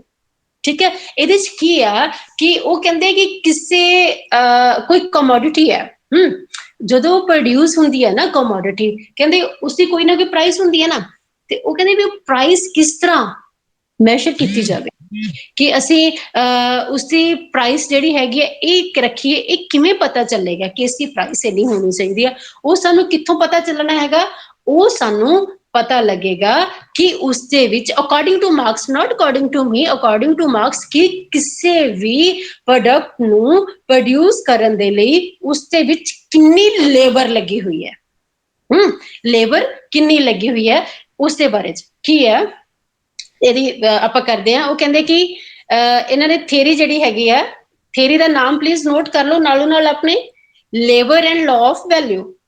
ਠੀਕ ਹੈ, ਐਡਮਸ ਐਕਚੁਅਲੀ ਪਹਿਲਾਂ ਨਾ ਐਡਮ ਸਮਿਥ ਨੇ ਨਾ ਦੋ ਥਿਅਰੀਜ਼ ਡਿਵੈਲਪ ਕੀਤੀਆਂ ਸੀਗੀਆਂ। The first one is the labour cost theory. ਠੀਕ ਹੈ ਜੀ, ਉਹਦੇ ਵਿੱਚ ਕੀ ਸੀਗਾ, the value of commodity is determined by the quantity of labour. ਠੀਕ ਹੈ, ਐਕਸਪੈਂਡ ਔਨ ਇਟਸ ਪ੍ਰੋਡਕਸ਼ਨ, ਮਤਲਬ ਕੀ ਸੀਗਾ ਕਿ ਕਿਸੇ ਕਮੋਡਿਟੀ ਦਾ, ਜਿਵੇਂ ਮੈਂ ਤੁਹਾਨੂੰ ਪਹਿਲਾਂ ਹੀ ਦੱਸ ਕੇ ਗਈ ਹਾਂ ਕਿ ਉਹ ਕਿੱਥੋਂ ਤੱਕ ਉਸਦੀ ਆਊਟਪੁੱਟ ਜਿਹੜਾ ਹੈਗਾ ਲਿਆ ਹੈਗਾ, ਤੇ ਉਸਨੂੰ ਲੈਣ ਦੇ ਲਈ ਲੇਬਰ ਕਿੰਨੀ ਲੱਗੀ ਹੋਈ ਹੈ, ਕੁਆਂਟੀਟੀ ਆਫ ਲੇਬਰ ਜਿਹੜਾ ਹੈਗਾ ਉਹਦੇ ਵਿੱਚ ਕਿੰਨਾ ਹੈਗਾ ਨਾ, ਉਹਦੇ ਤੇ ਹੀ ਬੇਸ ਸੀਗੇ ਕਿ ਉਹਦੀ ਲੇਬਰ ਕਾਸਟ ਥਿਅਰੀ, ਉਹ ਇਸ ਤੇ ਬੇਸ ਸੀਗੀ। ਦਾ ਸੈਕੰਡ ਸੀਗਾ labour command theory. Labour cost theory ਪਹਿਲੀ ਤੇ ਸੈਕੰਡ ਸੀ ਲੇਬਰ ਕਮਾਂਡ ਥਿਅਰੀ। ਉਹਦੇ ਵਿੱਚ ਕੀ ਸੀ, the value of commodity is determined by the quantity of labour which can be purchased with it. ਠੀਕ ਹੈ, ਇਸ ਦੇ ਨਾਲ ਕਿੰਨੀ ਜਿਹੜੇ ਇਹਨਾਂ ਦੇ ਫਰਕ ਹੈ ਨਾ, ਇਹਨਾਂ ਦੀਆਂ ਥਿਅਰੀਜ਼ ਜਿਹੜੀਆਂ ਦਿੱਤੀਆਂ ਹੋਈਆਂ ਸੀ ਨਾ, ਬਹੁਤ ਮਾਈਨਰ ਜਿਹੇ ਫਰਕ ਹੁੰਦੇ ਹੈਗੇ ਨੇ ਇਹਨਾਂ ਵਿੱਚ, ਇਹ ਨਹੀਂ ਆਪਾਂ ਕਹਾਂਗੇ ਕਿ ਬਹੁਤ ਹੀ ਜ਼ਿਆਦਾ ਫਰਕ ਆ ਤੇ ਉਹਦੇ ਨਾਲ ਇਹ ਥਿਅਰੀਜ਼ ਅੱਗੇ ਹੋ ਗਈਆਂ। ਕਿਸੇ ਇੱਕ ਪੁਆਇੰਟ ਦੇ ਉੱਤੇ ਇਹਨਾਂ ਦਾ ਕੋਈ ਕਹਿ ਲਓ ਕਿ ਕ੍ਰਿਟਿਸਿਜ਼ਮ ਹੋਇਆ ਤਾਂ ਉਸ ਤੋਂ ਬਾਅਦ ਉਹ ਥਿਅਰੀ ਨੇ ਨਵਾਂ ਰੂਪ ਲੈ ਕੇ ਸਾਡੇ ਸਾਹਮਣੇ ਆ ਜਾਂਦੇ, ਬਟ ਇਹਨਾਂ ਦੇ ਵਿੱਚ ਬਹੁਤ ਮਾਈਨਰ ਜੇ ਫਰਕ ਜਿਹੜੇ ਹੈਗੇ ਉਹ ਹੁੰਦੇ ਹੈਗੇ ਆ। ਤਾਂ ਇਸ ਤਰ੍ਹਾਂ ਜਦੋਂ ਇਹ ਪ੍ਰੀ ਕੈਪੀਟਲਿਸਟਿਕ ਸੁਸਾਇਟੀ ਚੱਲਦੀ ਰਹੀ, ਫਿਰ ਪੋਸਟ ਕੈਪੀਟਲਿਸਟਿਕ ਸੁਸਾਇਟੀ ਜਦੋਂ ਆਈ ਹੈ ਨਾ, ਕਾਰਲ ਮਾਰਕਸ ਦਾ ਜਦੋਂ ਟਾਈਮ ਆਇਆ, ਤਾਂ ਕਾਰਲ ਮਾਰਕਸ ਨੇ ਕੀ ਕੀਤਾ ਹੈਗਾ ਕਿ ਉਹਨਾਂ ਨੇ ਫਰਦਰ ਆਪਣੀਆਂ ਦੋ ਥਿਅਰੀਜ਼ ਜਿਹੜੀਆਂ ਹੈਗੀਆਂ ਨੇ, ਉਹਨਾਂ ਨੇ ਪ੍ਰੋਪਰ ਇਹਨਾਂ ਦੇ ਵਿੱਚ ਫਿਰ ਰਿਲੇਸ਼ਨਸ਼ਿਪ ਜਿਹੜਾ ਹੈਗਾ ਉਹ ਬਣਾਇਆ। ਉਹਨਾਂ ਨੇ ਕੰਸੀਡਰ ਕੀਤਾ ਕਿ ਲੇਬਰ ਥਿਅਰੀ ਆਫ ਵੈਲਿਊ, ਠੀਕ ਹੈ, he considered the labor theory of value a necessary step to arrive at the theory of surplus value। ਠੀਕ ਹੈ, ਇਸ ਦੇ ਬਾਰੇ ਸਮਝਾਉਂਗੀ, ਬਹੁਤ ਇੰਪੋਰਟੈਂਟ ਚੀਜ਼ ਹੈਗੀ ਆ, ਤੇ ਤੁਹਾਡੇ ਸਿਲੇਬਸ ਦੇ ਵਿੱਚ ਵੀ ਉਹਨਾਂ ਦੀ ਇਹ ਥਿਅਰੀ ਵੀ ਹੈਗੀ ਸਰਪਲਸ ਵੈਲਿਊ। ਠੀਕ ਹੈ ਜੀ, ਉਹਦੇ ਬਾਰੇ ਆਪਾਂ ਬਾਅਦ ਚ ਗੱਲ ਕਰਾਂਗੇ। ਹੁਣ ਜਿੱਥੇ ਆਪਾਂ ਗੱਲ ਕਰ ਰਹੇ ਹੈਗੇ ਆ ਉਸ ਦੇ ਉੱਤੇ ਆਉਂਦੇ ਹੈਗੇ ਆ ਕਿ ਜਿੰਨਾ ਤੁਹਾਨੂੰ ਹੁਣ ਤੱਕ ਮੈਂ ਦੱਸਿਆ ਸੀਗਾ ਕਿ ਡਿਟਰਮੀਨੇਸ਼ਨ ਆਫ ਐਕਸਚੇਂਜ ਵੈਲਿਊ ਜਾਂ ਕਹਿ ਲਓ ਕਿ ਉਸਦੀ ਯੂਜ਼ ਵੈਲਿਊ, ਉਹਦੇ ਤੇ ਹੁਣ ਅਸੀਂ ਇਹ ਕਰਦੇ ਹਾਂ, ਇਹਦੇ ਵਿੱਚ ਥਿਅਰੀ ਆਪਾਂ ਕਰ ਰਹੇ ਹਾਂ ਵੈਲਿਊ ਦੀ, ਕਿ ਜਿਹੜੀ ਲੇਬਰ ਹੈਗੀ ਆ ਜਾਂ ਜਿਹੜੀ ਕਿਸੇ ਕਮੋਡਿਟੀ ਜਿਹੜੀ ਪ੍ਰੋਡਿਊਸ ਹੁੰਦੀ ਹੈਗੀ ਹੈ ਨਾ, ਉਹਦੀ ਕਿਸ ਤਰ੍ਹਾਂ ਪ੍ਰਾਈਸ ਜਿਹੜੀ ਹੈਗੀ ਉਹ ਫਿਕਸ ਹੋਣੀ ਚਾਹੀਦੀ ਹੈ, ਉਹਦੀ ਕੀ ਕਾਸਟ ਹੋਣੀ ਚਾਹੀਦੀ ਹੈ, ਉਹਦੇ ਵਿੱਚ ਜਿੰਨੀ ਜਿਹੜੀ ਹੈਗੀ ਆ ਉਹ ਲੱਗੀ ਹੋਏਗੀ। ਓਕੇ, ਕੈਪੀਟਲਿਸਟਿਕ ਸੁਸਾਇਟੀ ਜਿਹੜੀ ਹੈਗੀ ਆ ਨਾ is one in which each producer owns his own means of production। ਮੈਂ ਪਹਿਲਾਂ ਵੀ ਤੁਹਾਨੂੰ ਸਟਾਰਟਿੰਗ ਦੇ ਵਿੱਚ ਦੱਸਿਆ ਸੀਗਾ ਕਿ ਜਦੋਂ ਕਲਾਸ ਜਿਹੜੀ ਕੈਪੀਟਲਿਸਟਿਕ ਸੁਸਾਇਟੀ ਹੁੰਦੀ ਹੈ ਉਹ ਦੋ ਪਾਰਟਸ ਵਿੱਚ ਡਿਵਾਈਡ ਹੁੰਦੀ ਹੈ। ਇੱਕ ਤਾਂ ਹੁੰਦੇ ਕੈਪੀਟਲਿਸਟਿਕ ਹੁੰਦੇ ਹੈਗੇ ਨੇ, ਉਹਦੇ ਵਿੱਚ ਦੂਸਰੇ ਹੁੰਦੇ ਵਰਕਰ ਕਲਾਸ ਹੁੰਦੀ ਹੈਗੀ ਹੈ।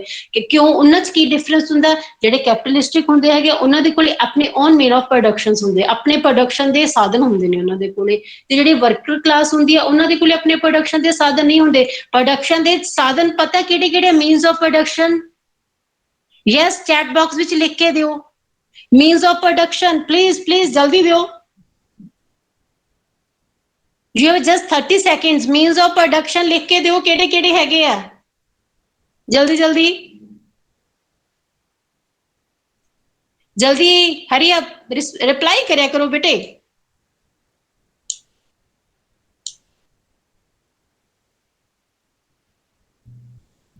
ਬੱਚੇ ਤੁਸੀਂ ਦੇ ਹੀ ਨਹੀਂ ਰਹੇ, ਰਿਪਲਾਈ ਨਹੀਂ ਕਰੋਗੇ ਤਾਂ ਫਿਰ ਮੈਨੂੰ ਕਿਵੇਂ ਪਤਾ ਲੱਗੇਗਾ? ਜਿਹੜਾ ਮੇਰੀ ਕਲਾਸ 'ਚ ਇੱਕ ਵਾਰੀ ਲੈਫਟ ਕਰ ਗਿਆ ਬੇਟੇ, ਮੈਂ ਦੁਬਾਰਾ ਐਂਟਰੀ ਨਹੀਂ ਦੇਣੀ ਹੈਗੀ। Land, labor, capital. Very good, very good. Prabjot, good. Not only labor, not only land and labor. There are 4. These are 4. Land, labor, yes, yes, very good. Very good, Ruby. Hardeep, yes. Everybody knows about it. ठीक है बेटे, land, labor, capital, entrepreneurship. ਤੁਹਾਨੂੰ ਪਤਾ ਹੀ ਹੈ, ਠੀਕ ਹੈ ਨਾ। ਇਹਨਾਂ ਤੋਂ ਬਿਨਾਂ ਕਿਸੇ ਵੀ ਚੀਜ਼ ਦੀ ਪ੍ਰੋਡਕਸ਼ਨ ਜਿਹੜੀ ਹੈਗੀ ਹੈ ਉਹ ਨਹੀਂ ਹੁੰਦੀ। ਸਿਰਫ ਇਹਨਾਂ ਦੇ ਵਿੱਚ ਬੇਟੇ ਕੁਝ ਵੇਰੀਏਬਲ ਹੁੰਦੇ ਨੇ ਤੇ ਕੁਝ ਨਾਨ ਵੇਰੀਏਬਲ ਹੁੰਦੇ ਨੇ। ਪਤਾ ਹੈ ਇਹਨਾਂ ਚੀਜ਼ਾਂ ਬਾਰੇ? ਸੇ ਯੈਸ ਔਰ ਨੋ ਜਸਟ। ਮੀਨਸ ਆਫ ਪ੍ਰੋਡਕਸ਼ਨ ਬੇਟੇ ਕੁਝ ਵੇਰੀਏਬਲ ਹੁੰਦੇ ਹੈਗੇ ਨੇ, ਕੁਝ ਨਾਨ ਵੇਰੀਏਬਲ ਹੁੰਦੇ ਹੈਗੇ ਨੇ। Do you know? Yes, very good. ਫਿਰ ਮੈਨੂੰ ਸ਼ਾਇਦ ਦੱਸਣ ਦੀ ਕੋਈ ਜ਼ਰੂਰਤ ਨਹੀਂ ਹੈਗੀ, ਤੁਸੀਂ ਜ਼ਿਆਦਾ ਬੱਚੇ ਜਾਣਦੇ ਹੀ ਹੋ, ਠੀਕ ਹੈ। ਤੇ ਸਿਰਫ ਇੱਕ ਗੱਲ ਦੱਸ ਦਿਓ, ਵੇਰੀਏਬਲ ਕਿਹੜਾ ਹੁੰਦਾ ਇੰਨਾ ਹੀ ਦੱਸ ਦਿਓ, ਬਿਨਾਂ ਨੈਟ ਗੂਗਲ ਸਰਚ ਕੀਤੇ ਫਟਾਫਟ ਦੱਸ ਦਿਓ ਕਿ ਇਹਨਾਂ ਚੋਂ ਵੇਰੀਏਬਲ ਕਿਹੜਾ ਹੁੰਦਾ ਮੀਨਸ ਆਫ ਪ੍ਰੋਡਕਸ਼ਨ ਦੇ ਵਿੱਚੋਂ। Labour, very good, good good good. It means 2 ਸਾਲ ਪੜ੍ਹੇ ਹੋ, ਇਦਾਂ ਨਹੀਂ ਹੈ। ਵੈਰੀ ਗੁੱਡ, ਠੀਕ ਹੈ ਬੇਟਾ। ਚਲੋ ਬੇਟੀ ਆਪਾਂ ਚੱਲਦੇ ਹਾਂ, ਅੱਗੇ ਚੱਲਦੇ ਹਾਂ। Good good, very good good, okay. ਹੁਣ ਅਸੀਂ ਗੱਲ ਕਰਦੇ ਹਾਂ ਬੇਟੇ ਕਿ ਐਕਸਚੇਂਜ ਵੈਲਿਊ ਜਿਹੜੀ ਹੈਗੀ ਆ ਉਹ ਉਸੀ ਡਿਟਰਮਿਨ ਕਿਸ ਤਰ੍ਹਾਂ ਹੁੰਦੀ ਹੈਗੀ। ਦੇਖੋ ਕੈਪੀਟਲਿਸਟਿਕ ਸੁਸਾਇਟੀ ਦੇ ਵਿੱਚ ਜਿਹੜਾ ਪ੍ਰੋਡਿਊਸਰ ਹੈ ਨਾ, ਉਸਦੇ ਆਪਣੇ ਪ੍ਰੋਡਕਸ਼ਨ ਦੇ ਸਾਧਨ ਹੁੰਦੇ ਹੈਗੇ ਨੇ, ਠੀਕ ਹੈ। ਤੇ ਇਹ ਪ੍ਰੋਡਕਸ਼ਨ ਦੇ ਸਾਧਨ ਜਿਹੜੇ ਹੁੰਦੇ ਆ ਉਹ ਆਪਣੀਆਂ ਨੀਡਸ ਦੇ ਅਕੋਰਡਿੰਗ, ਜਿਸ ਤਰ੍ਹਾਂ ਦੀ ਜਿੰਨੀ ਉਸਨੂੰ ਲੋੜ ਪੈਂਦੀ ਹੈਗੀ ਆ, ਉਹ ਉਹਨਾਂ ਦਾ ਉਹਨਾਂ ਯੂਜ਼ ਕਰਕੇ ਨਾ ਉਹਨਾਂ ਤੋਂ ਕੀ ਲੈਂਦਾ, ਸੈਟਿਸਫੈਕਸ਼ਨ ਜਿਹੜੀ ਹੈਗੀ ਆ ਉਹ ਲੈਂਦਾ ਹੈਗਾ, ਠੀਕ ਹੈ ਨਾ। ਇਹ ਕੀ ਆ ਕਿ commodity which form the unity of production is such a society is defined as a career of use value as well as exchange value। ਮੈਂ ਦੋਨਾਂ ਚੀਜ਼ਾਂ ਬਾਰੇ ਗੱਲ ਪਹਿਲਾਂ ਕਰਕੇ ਹਟੀ ਹੈਗੀ ਆ ਕਿ ਉਹ commodity ਉਹਨੇ ਜਦ ਤੱਕ commodity ਅਸੀਂ ਨਹੀਂ ਕਵਾਂਗੇ ਜਦੋਂ ਤੱਕ ਉਸਦੀ use value ਔਰ exchange value ਦੋਨੋਂ ਨਹੀਂ ਹੋਣਗੀਆਂ, ਠੀਕ ਹੈ ਨਾ। ਜਦੋਂ ਵੀ ਪ੍ਰੋਡਕਸ਼ਨ ਜਿਹੜੀ ਹੈਗੀ ਕਿਸੇ ਚੀਜ਼ ਦੀ ਕੀਤੀ ਜਾਊਗੀ, ਦੋਨੋਂ ਚੀਜ਼ਾਂ ਨੂੰ ਇੱਕ ਕੈਪੀਟਲਿਸਟਿਕ ਸੁਸਾਇਟੀ ਦੇ ਵਿੱਚ ਪ੍ਰੋਡਿਊਸਰ ਦੋਨਾਂ ਚੀਜ਼ਾਂ ਨੂੰ ਖਿਆਲ ਰੱਖੇਗਾ ਕਿ ਮੈਂ ਇਸ ਤਰ੍ਹਾਂ ਦੀ ਚੀਜ਼ ਜਿਹੜੀ ਹੈਗੀ ਆ ਉਸਨੂੰ ਡਿਵੈਲਪ ਕਰਾਂ, ਇਸ ਤਰ੍ਹਾਂ ਦੀ ਚੀਜ਼ ਦਾ ਮੈਂ ਪ੍ਰੋਡਿਊਸ ਕਰਾਂ ਜਿਸ ਦੀ ਐਕਸਚੇਂਜ ਵੈਲਿਊ ਵੀ ਹੋਵੇ ਤੇ ਨਾਲੋਂ ਨਾਲ ਉਸਦੀ ਕਿਹੜੀ ਵੈਲਿਊ ਹੋਣੀ ਚਾਹੀਦੀ ਹੈਗੀ, ਉਸਦੀ ਯੂਜ਼ ਵੈਲਿਊ ਜਿਹੜੀ ਆ ਉਹ ਵੀ ਹੋਣੀ ਚਾਹੀਦੀ ਆ। ਯੂਜ਼ ਵੈਲਿਊ ਕੀ ਹੈ, ਜਿਹੜੀਆਂ ਸਾਡੀਆਂ ਹਿਊਮਨਸ ਦੀਆਂ ਵਾਂਟਸ ਜਿਹੜੀਆਂ ਹੈਗੀਆਂ ਨੇ ਉਹਨਾਂ ਨੂੰ ਫੁੱਲਫਿਲ ਕਰਦੀ ਹੈਗੀ ਹੈ। ਤੇ ਜਿਹੜੀ ਸਾਡੀ ਐਕਸਚੇਂਜ ਵੈਲਿਊ ਹੈਗੀ ਹੈ ਉਹ ਕੀ ਹੈ, quantitative relationship with other commodities.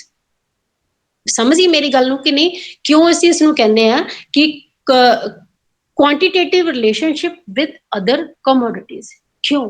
ਦੇਖੋ ਬੇਟੇ, ਐਕਸਚੇਂਜ ਦਾ ਮਤਲਬ ਕੀ ਹੁੰਦਾ ਕਿ ਕਿੰਨੀ ਅਸੀਂ ਕੁਆਂਟੀਟੀ ਦੇ ਵਿੱਚ ਕੋਈ ਚੀਜ਼ ਲੈ ਰਹੇ ਹਾਂ ਤੇ ਉਸਦੇ ਬਦਲੇ ਦੇ ਵਿੱਚ ਕਿੰਨੀ ਕੁਆਂਟੀਟੀ ਦੇ ਵਿੱਚ ਅਸੀਂ ਦੂਸਰੇ ਨੂੰ ਉਸ ਚੀਜ਼ ਦੇ ਰਹੇ ਹੈਗੇ ਆ।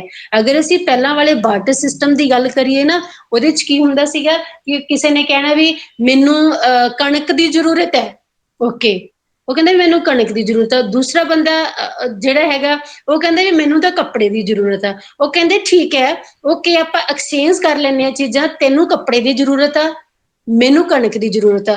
ਤੂੰ ਕਣਕ ਪ੍ਰੋਡਿਊਸ ਕਰ ਰਿਹਾ ਹੈਗਾ ਤੇ ਮੈਂ ਕੱਪੜਾ ਪ੍ਰੋਡਿਊਸ ਕਰ ਰਿਹਾ ਹੈਗਾ। ਤੂੰ ਇਸ ਤਰ੍ਹਾਂ ਕਰ, ਮੇਰੇ ਕੋਲ ਇੱਕ ਬੋਰੀ, ਮੈਨੂੰ ਧਿਆਨ ਨਾਲ ਸੁਣਿਓ, ਕਿ ਮੇਰੇ ਕੋਲ ਇੱਕ ਬੋਰੀ ਕਣਕ ਦੀ ਲੈ ਲਾ, ਉਹਦੇ ਬਦਲੇ ਦੇ ਵਿੱਚ ਮੈਨੂੰ ਤੂੰ ਜਿੰਨੀ ਉਸਦੀ ਜ਼ਰੂਰਤ ਆ 20 ਮੀਟਰ 25 ਮੀਟਰ ਜਿੰਨਾ ਵੀ ਉਸਨੂੰ ਕੱਪੜਾ ਚਾਹੀਦਾ, ਮੈਨੂੰ ਇੰਨਾ ਕੱਪੜਾ ਚਾਹੀਦਾ, ਉਸਦੇ ਬਦਲੇ ਦੇ ਵਿੱਚ ਤੂੰ ਮੈਨੂੰ ਕੱਪੜਾ ਦੇ ਦੇ।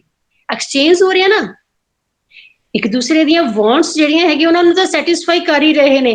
ਕਿਵੇਂ ਕਰ ਰਹੇ ਨੇ? ਐਕਸਚੇਂਜ। ਕਿਉਂ? ਜਿਹੜੇ ਕਮੋਡਿਟੀ ਕਣਕ ਪਈ ਹੈ ਇੱਕ ਪਾਸੇ ਉਸਦਾ ਕੱਪੜਾ ਪਿਆ, ਦੋਨਾਂ ਦੇ ਵਿੱਚ ਕੀ ਹੈ, ਦੋਨਾਂ ਦੀ ਇੱਕ ਐਕਸਚੇਂਜ ਵੈਲਿਊ ਹੈਗੀ ਹੈ। Exchange value in the farm of quantity, ਠੀਕ ਹੈ। ਕੁਆਂਟੀਟੀ ਦੇ ਵਿੱਚ ਉਹਨਾਂ ਦੀ ਇੱਕ ਐਕਸਚੇਂਜ ਵੈਲਿਊ ਹੈਗੀ ਆ ਤੇ ਉਹ ਕੀ ਹੈ, ਉਹ ਇੱਕ ਦੂਸਰੇ ਦੇ ਨਾਲ ਉਹਨਾਂ ਚੀਜ਼ਾਂ ਨੂੰ ਐਕਸਚੇਂਜ ਕਰਕੇ ਆਪਣੀਆਂ ਆਪਣੀਆਂ ਵਾਂਟਸ, ਆਪਣੀਆਂ ਆਪਣੀਆਂ ਨੀਡਸ ਜਿਹੜੀਆਂ ਹੈਗੀਆਂ ਨੇ ਉਹ ਸੈਟਿਸਫਾਈ ਜਿਹੜੀਆਂ ਹੈਗੀਆਂ ਉਹ ਕਰ ਰਹੇ ਹੈਗੇ ਨੇ। ਇਜ਼ ਇਟ ਕਲੀਅਰ ਔਰ ਨਾਟ? ਠੀਕ ਹੈ ਕਿ ਨਹੀਂ? ਫਿਰ ਕੀ ਹੈ, ਸਮਝ ਆਈ ਕਿ ਰਿਲੇਸ਼ਨਸ਼ਿਪ ਵਿਦ ਅਦਰ ਕਮੋਡਿਟੀਜ਼ ਕਿਵੇਂ ਹੈ, ਕੁਆਂਟੀਟੇਟਿਵ ਰਿਲੇਸ਼ਨਸ਼ਿਪ ਇਹਨਾਂ ਦੇ ਵਿੱਚ, ਠੀਕ ਹੈ। Okay, the next one is ਜੋ ਇਹ ਕੁਆਂਟੀਟੇਟਿਵ ਰਿਲੇਸ਼ਨਸ਼ਿਪ ਆ ਨਾ, ਇਸਨੂੰ ਇਹ ਕਿਵੇਂ ਇਹ ਕੀ ਹੈ ਕਿ ਕਿਵੇਂ ਐਕਸਪਲੇਨ ਕਰ ਸਕਦੇ ਹਾਂ ਅਸੀਂ ਇਸਨੂੰ? ਇਹ ਦੇਖੋਗੇ ਕੀ ਆ, ਕੋਈ ਵੀ ਕਮੋਡਿਟੀ ਜਿਹੜੀ ਹੈਗੀ ਆ ਉਹ ਉਦੋਂ ਕਮੋਡਿਟੀ ਬਣਦੀ ਹੈ, ਸੁਣ ਰਹੇ ਹੋ ਨਾ, ਕੋਈ ਵੀ ਕਮੋਡਿਟੀ ਹੈ ਨਾ ਉਹ ਉਦੋਂ ਕਮੋਡਿਟੀ ਬਣੇਗੀ ਜਦੋਂ a thing must not only having use value but also exchange value or social use value। ਠੀਕ ਹੈ, ਐਕਸਚੇਂਜ ਵੈਲਿਊ ਡਜ਼ਨਟ ਮੀਨ ਕਿ ਅਸੀਂ ਉਸਨੂੰ ਇਹ ਕਹਿ ਲਓ ਕਿ ਮੈਂ ਤੈਨੂੰ ਆ ਦਊਂਗਾ। ਦੇਖੋ ਡਾਇਮੰਡ ਹੈ, ਡਾਇਮੰਡ ਦੀ ਕੀ ਸੋਸ਼ਲ ਵੈਲਿਊ ਆ? ਇੱਕ ਪਾਸੇ ਪਾਣੀ ਆ, ਪਾਣੀ ਦੀ ਸੋਸ਼ਲ ਵੈਲਿਊ ਕਿੰਨੀ ਹੈਗੀ ਹੈ, ਠੀਕ ਹੈ ਨਾ।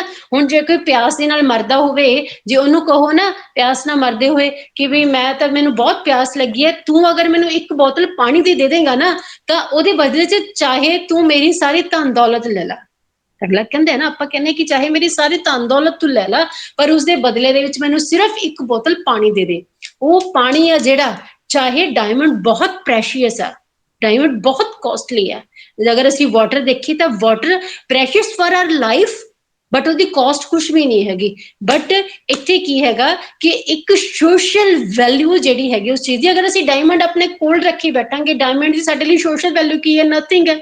ਅਸੀਂ ਕੀ ਕਰ ਸਕਦੇ ਹਾਂ? ਸਿਰਫ ਇੱਕ ਜਿਹੜੀ ਸਾਡੀ ਅਪਰ ਕਲਾਸ ਹੈਗੀ ਹੈ ਹਨਾ, ਪੋਸਟ ਕਲਾਸ ਜਿਹੜੀ ਹੈਗੀ ਆ, ਜਾਂ ਇਹ ਕਹਿ ਲਓ ਕਿ ਐਸੀ ਕਲਾਸ ਹੈ ਜਿਸ ਦੇ ਚ ਥੋੜਾ ਸ਼ੌਫ ਸਨੋਬ ਇਫੈਕਟ ਜਿਹੜਾ ਹੈਗਾ ਉਹ ਜ਼ਿਆਦਾ ਹੁੰਦਾ ਹੈਗਾ ਹਨਾ, ਉਹ ਵਾਲੀ ਕਲਾਸ ਹੈ ਨਾ ਜਿਹੜੀ, ਉਹਦੇ ਲਈ ਤਾਂ ਡਾਇਮੰਡ ਦੀ ਵੈਲਿਊ ਬਹੁਤ ਜ਼ਿਆਦਾ ਹੈਗੀ ਆ। ਬਟ ਇੱਕ ਨਾਰਮਲ ਸੁਸਾਇਟੀ ਦੀ ਅਗਰ ਅਸੀਂ ਗੱਲ ਕਰਦੇ ਹੈਗੇ ਆ ਤਾਂ ਉਹਦੇ ਵਿੱਚ ਡਾਇਮੰਡ ਜਿਹੜੀ ਹੈਗੀ ਉਸਦੀ ਸੋਸ਼ਲ ਵੈਲਿਊ ਸਾਡੇ ਲਈ ਬਿਲਕੁਲ ਵੀ ਨਹੀਂ ਹੈਗੀ। ਸਾਡੇ ਲਈ ਸੋਸ਼ਲ ਵੈਲਿਊ ਕਿੰਨਾਂ ਚੀਜ਼ਾਂ ਦੀ ਹੈਗੀ ਹੈ?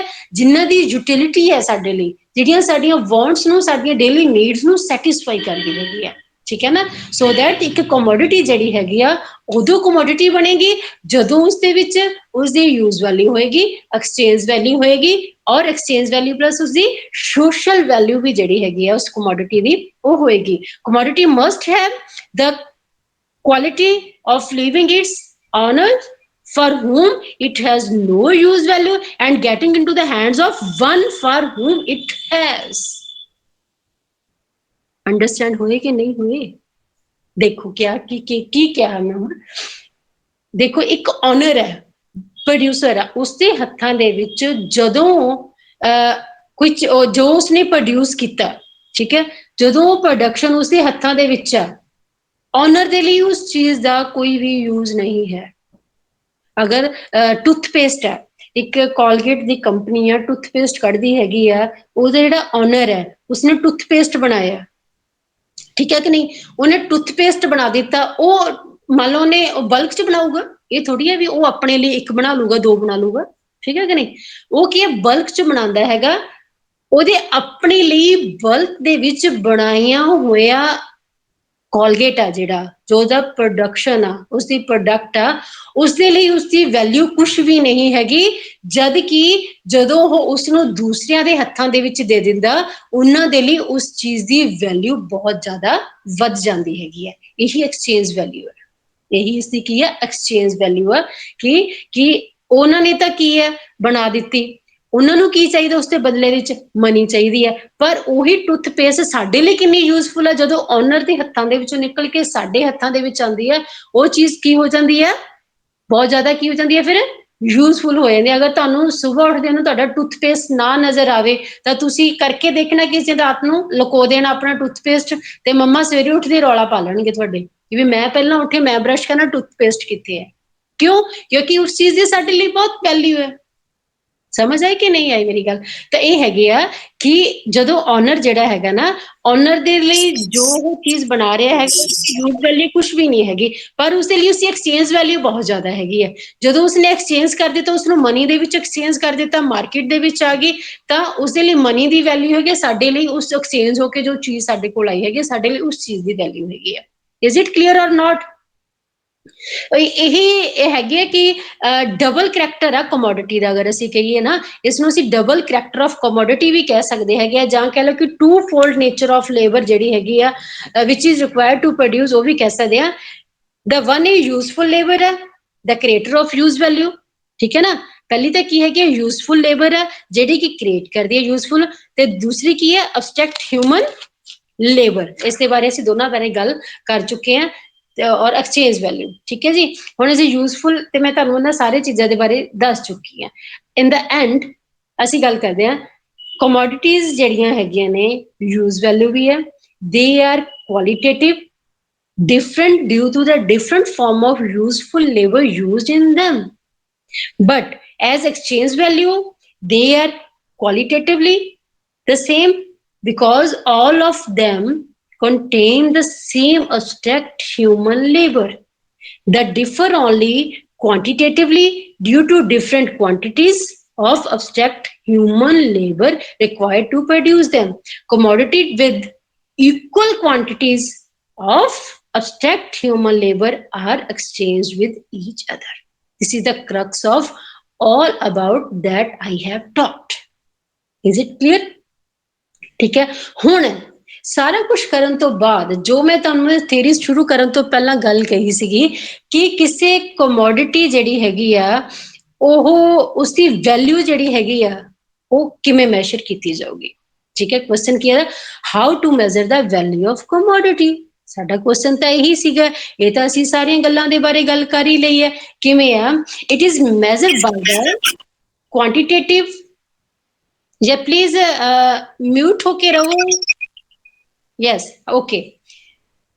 ਕੀ ਹੈਗਾ ਕਿ ਅਸੀਂ ਇਹਦੇ ਗੱਲ ਕਰ ਸਕੇ ਕਿ measure the value of commodity, ਕਿਸੇ ਕਮੋਡਿਟੀ ਦੀ ਵੈਲਿਊ ਨੂੰ ਅਸੀਂ ਕਿਵੇਂ ਮੈਜ਼ਰ ਕਰ ਸਕਦੇ ਕਿ ਇਸਦੀ ਕਾਸਟ ਜਿਹੜੀ ਹੈਗੀ ਆ ਉਹ ਕਿੰਨੀ ਹੋਏਗੀ।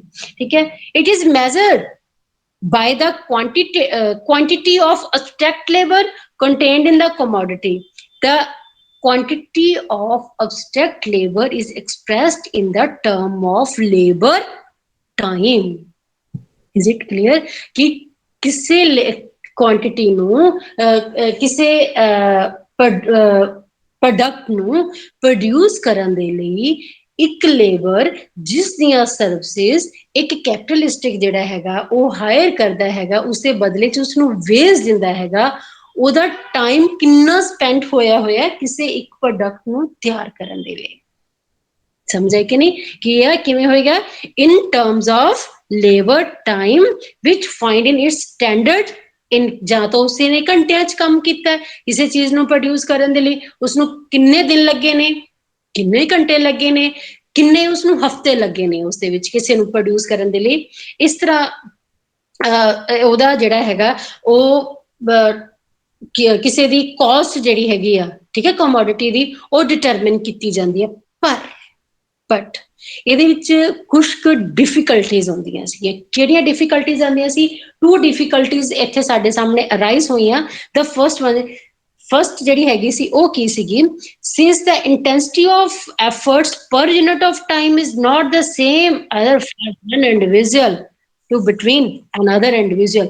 ਦੇਖੋ ਬੇਟੇ, 2 ਬੰਦੇ ਨੇ, ਕੀ ਇੱਥੇ ਅਰਾਈਜ਼ ਕੀ, ਉਹ ਕਹਿੰਦੇ ਨੇ ਕਿ ਟਾਈਮ ਦੇ ਅਕੋਰਡਿੰਗ ਜਿਹੜਾ ਹੈ ਕਿ ਜਿੰਨਾ ਟਾਈਮ ਲੇਬਰ ਦਾ ਕਿਸੇ ਪ੍ਰੋਡਕਟ ਨੂੰ ਪ੍ਰੋਡਿਊਸ ਕਰਨ ਦੇ ਵਿੱਚ ਲੱਗੇਗਾ ਨਾ, ਉਨਾ ਹੀ ਉਸਦਾ ਕੀਮਤ ਜਿਹੜੀ ਹੈਗੀ ਜ਼ਿਆਦਾ ਹੋਣੀ ਚਾਹੀਦੀ ਹੈ। ਜੇਕਰ ਜ਼ਿਆਦਾ ਟਾਈਮ ਲੱਗੂਗਾ ਮਤਲਬ ਜ਼ਿਆਦਾ ਪ੍ਰਾਈਸ ਹੋਏਗੀ ਕਿਸੇ ਚੀਜ਼ ਦੀ, ਜੇਕਰ ਘੱਟ ਟਾਈਮ ਲੱਗੂਗਾ ਤਾਂ ਘੱਟ ਕਾਸਟ ਹੋਏਗੀ। ਪਰ ਹੋਇਆ ਕੀ ਆ ਕਿ ਕਹਿੰਦੇ ਜਦੋਂ ਕੋਈ ਇੰਡੀਵਿਜੂਅਲ ਕੰਮ ਕਰਦਾ ਹੈਗਾ, ਅਸੀਂ ਪਹਿਲਾਂ ਗੱਲ ਕੀਤੀ ਸੀ, ਮੈਂ ਤੁਹਾਨੂੰ ਗੱਲਾਂ ਪਹਿਲਾਂ ਸਾਰੀਆਂ ਸਮਝਾ ਚੁੱਕੀ ਹਾਂ, ਇਸ ਲਈ ਮੈਂ ਹੁਣ ਇੱਥੇ ਕੋਰਿਲੇਟ ਕਰੂੰਗੀ। ਅਸੀਂ ਗੱਲ ਕੀਤੀ ਸੀ ਨਾ ਸਕਿੱਲ ਦੀ। ਇਹ 2 ਬੰਦੇ ਸੇਮ ਕੰਮ ਨੂੰ ਕਰਨ ਦੇ ਲਈ ਬੈਠੇ ਹੈਗੇ ਨੇ, ਠੀਕ ਹੈ ਨਾ। ਸੇਮ ਕੰਮ ਨੂੰ ਜਦੋਂ ਕਰਨ ਦੇ ਲਈ ਬੈਠੇ ਹੈਗੇ ਨੇ, ਇੱਕ ਬੰਦਾ ਸਕਿੱਲਫੁਲ ਆ, ਜ਼ਿਆਦਾ ਸਕਿੱਲਫੁਲ ਆ, ਦੂਸਰਾ ਬੰਦਾ ਘੱਟ ਸਕਿੱਲਫੁਲ ਆ।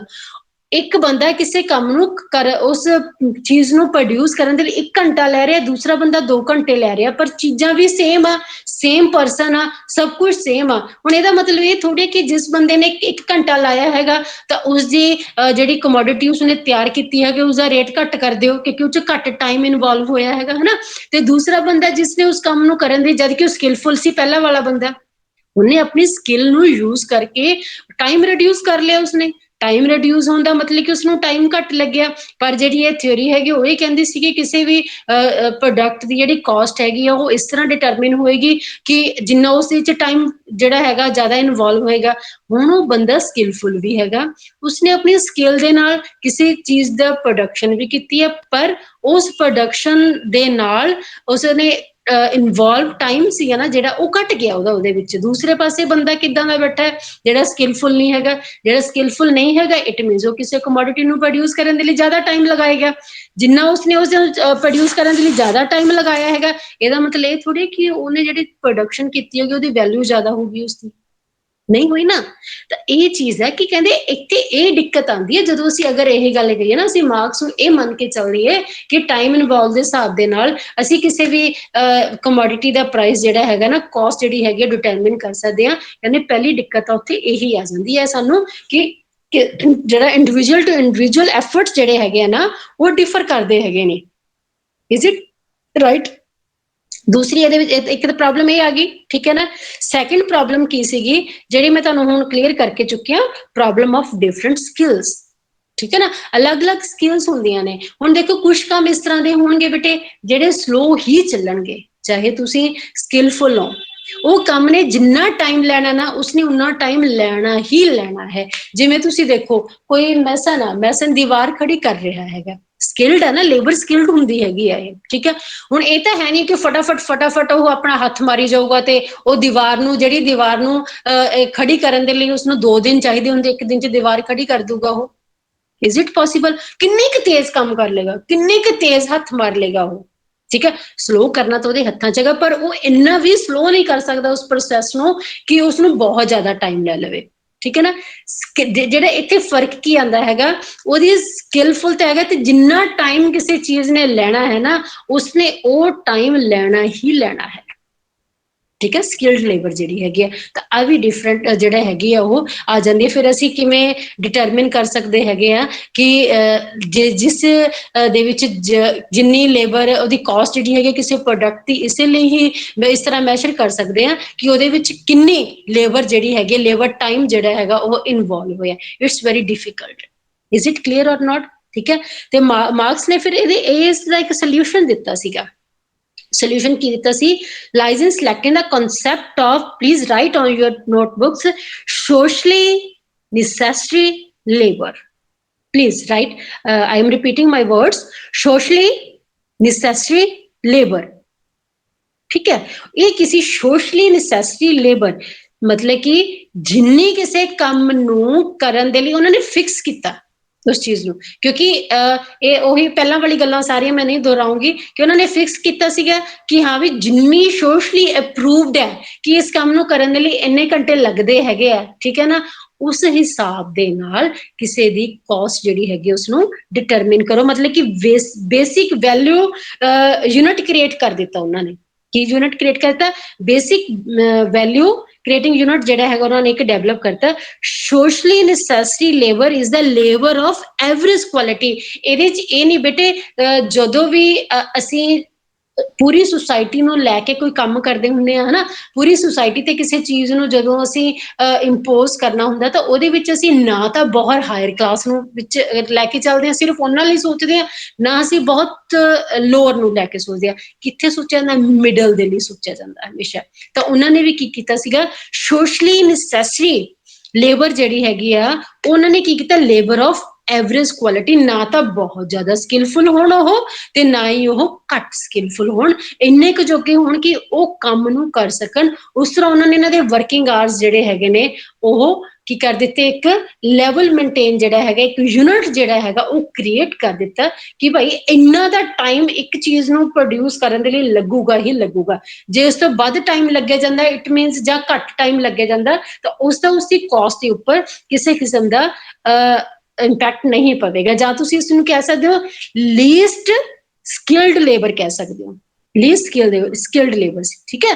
skilled labor is simply the multiple of unskilled labor, ਠੀਕ ਹੈ। is it clear ਬੇਟੇ? ਅੱਜ ਅਸੀਂ ਮੈਂ ਤੁਹਾਡੇ ਮਾਰਕਸ ਦੀ ਪੋਲੀਟੀਕਲ ਇਕੋਨਮੀ ਬੇਸਿਕ ਕਲੀਅਰ ਕੀਤਾ, ਠੀਕ ਹੈ। ਉਹਨਾਂ ਦੀ ਅਪਰੋਚ ਕੀ ਸੀ ਉਸਦੇ ਬਾਰੇ, ਉਹਨਾਂ ਦੀ ਮੈਥਡੋਲੋਜੀ ਕੀ ਸੀ ਉਸਦੇ ਬਾਰੇ ਕੀਤਾ ਆਪਾਂ ਨੇ। ਕੈਪੀਟਲਿਜ਼ਮ ਦੀ ਕਮੋਡਿਟੀ ਪ੍ਰੋਡਕਸ਼ਨ ਜਿਹਦੇ 'ਚ ਅਸੀਂ use value, exchange value, abstract, concrete ਸਭ ਕੁਛ ਕੀਤਾ, ਉਹ ਕੀਤਾ। ਤੇ ਉਹਨਾਂ ਦੀ ਇੱਕ ਥਿਊਰੀ ਅਸੀਂ ਅੱਜ ਕੀਤੀ ਹੈਗੀ labour and law of labour. Please ਤੁਸੀਂ ਸਾਰੇ ਜਾਣੇ ਆਪਣੇ ਨੋਟਸ ਨੇ ਤੁਹਾਡੇ ਸਾਰਿਆਂ ਕੋਲੇ ਪਹੁੰਚ ਚੁੱਕੇ ਹੋਣਗੇ, ਤੁਹਾਡੀਆਂ ਬੁੱਕਸ ਵੀ ਹੈਗੀਆਂ ਨੇ, ਤਾਂ ਤੁਸੀਂ ਉਹਨਾਂ ਬੁੱਕਸ ਤੋਂ ਇਹਨੂੰ ਪੜ੍ਹਨਾ ਜ਼ਰੂਰ ਇੱਕ ਵਾਰੀ ਬੇਟੇ। ਅਗਰ ਤੁਸੀਂ ਇਸਨੂੰ ਪੜ੍ਹੋਗੇ ਨਹੀਂ ਨਾ ਤਾਂ ਫਿਰ ਤੁਹਾਨੂੰ ਨੈਕਸਟ ਜਿਹੜਾ ਹੈਗਾ ਨਾ ਉਹ ਨਹੀਂ ਸਮਝ ਆਏਗਾ। ਕੱਲ ਨੂੰ ਅਸੀਂ ਨੈਕਸਟ ਕਲਾਸ ਵਿੱਚ ਮਿਲਾਂਗੇ, ਠੀਕ ਹੈ, ਕਮੋਡਿਟੀ ਫੈਟਿਸਿਜ਼ਮ ਦੇ ਨਾਲ ਮਿਲਾਂਗੇ। ਬਹੁਤ ਅੱਛਾ ਕਨਸੈਪਟ ਆ, ਬਹੁਤ ਇੰਟਰਸਟਿੰਗ ਕਨਸੈਪਟ ਆ। ਅਗਰ ਹੋ ਸਕੇ ਥੋੜਾ ਥੋੜਾ ਪੜ੍ਹ ਕੇ ਆਉਣਾ ਇਸ ਨੂੰ। Is it clear? ਤੇ ਹੁਣ ਅਗਰ ਕਿਸੇ ਨੂੰ ਕੋਈ ਪ੍ਰੋਬਲਮ ਆ ਤਾਂ ਮੈਨੂੰ ਚੈਟ ਬਾਕਸ ਵਿੱਚ ਅਗਰ ਕਿਸੇ ਕੋਈ ਕੁਐਸਚਨ ਆ ਚੈਟ ਬਾਕਸ ਵਿੱਚ ਦੇ ਦਿਓ। ਵੀ ਹੈਵ ਜਸਟ 1 ਮਿੰਟ, ਕਿਉਂਕਿ ਅਸੀਂ 7 ਮਿੰਟ ਆਲਰੇਡੀ ਜ਼ਿਆਦਾ ਲੈ ਚੁੱਕੇ ਹਾਂ। ਅਗਰ ਨਹੀਂ ਹੈ ਤਾਂ ਮੈਨੂੰ ਤੁਸੀਂ ਨੋਟਸ ਬੇਟੇ, ਤੁਹਾਨੂੰ ਤੁਹਾਡੇ ਸੀਸੀ ਦੇ ਨੋਟਸ ਤੁਹਾਡੇ ਪਾਸ ਪਹੁੰਚੇ ਹੋਣੇ ਆ, ਤੁਸੀਂ ਡਿਪਾਰਟਮੈਂਟ ਚੋਂ ਲੈ ਗਏ ਹੋਵੋਗੇ। ਅਟੈਂਡੈਂਸ ਬੇਟੇ ਤੁਹਾਡੀ ਤੁਸੀਂ ਮੈਨੂੰ ਆਪਣਾ ਉਹ ਕਲਿੱਕ ਕਰਕੇ ਭੇਜ ਦਿਓ ਬੇਟੇ। ਅਟੈਂਡੈਂਸ ਹੈ ਨਾ ਤੁਹਾਡੀ ਇੱਥੇ ਸਾਰਿਆਂ ਦਾ, ਤੁਸੀਂ ਮੈਨੂੰ ਸਕਰੀਨਸ਼ਾਟ ਲੈ ਕੇ ਭੇਜ ਦਿਓ ਬੱਚੇ। ਕੋਈ ਵੀ ਇੱਕ ਬੱਚਾ ਮੇਰੇ ਨੰਬਰ ਦੇ ਉੱਤੇ ਇੱਥੇ ਸਕਰੀਨਸ਼ਾਟ ਲੈ ਕੇ ਮੈਨੂੰ ਭੇਜ ਦਿਓ। ਕੋਈ ਹੋਰ ਪ੍ਰੋਬਲਮ ਹੈ ਬੇਟਾ ਕਿਸੇ ਨੂੰ?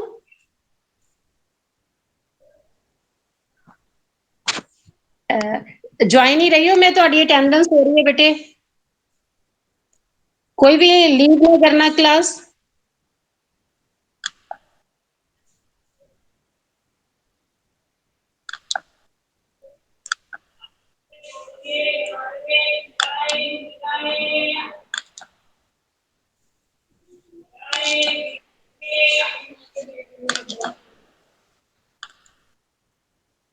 ਕੋਈ ਵੀ ਲੀਵ ਨਾ ਕਰਨਾ ਬੇਟੇ, ਮੈਂ ਤੁਹਾਡੇ ਸਕਰੀਨਸ਼ਾਟ ਲੈ ਰਹੀ ਹਾਂ ਤੁਹਾਡੀ ਅਟੈਂਡੈਂਸ ਤੇ। ਓਕੇ, ਠੀਕ ਹੈ, ਇਟਸ ਓਕੇ ਬੇਟਾ, okay, thank you. Thank you ma'am. Thank you, ma'am. Thank you, ma'am.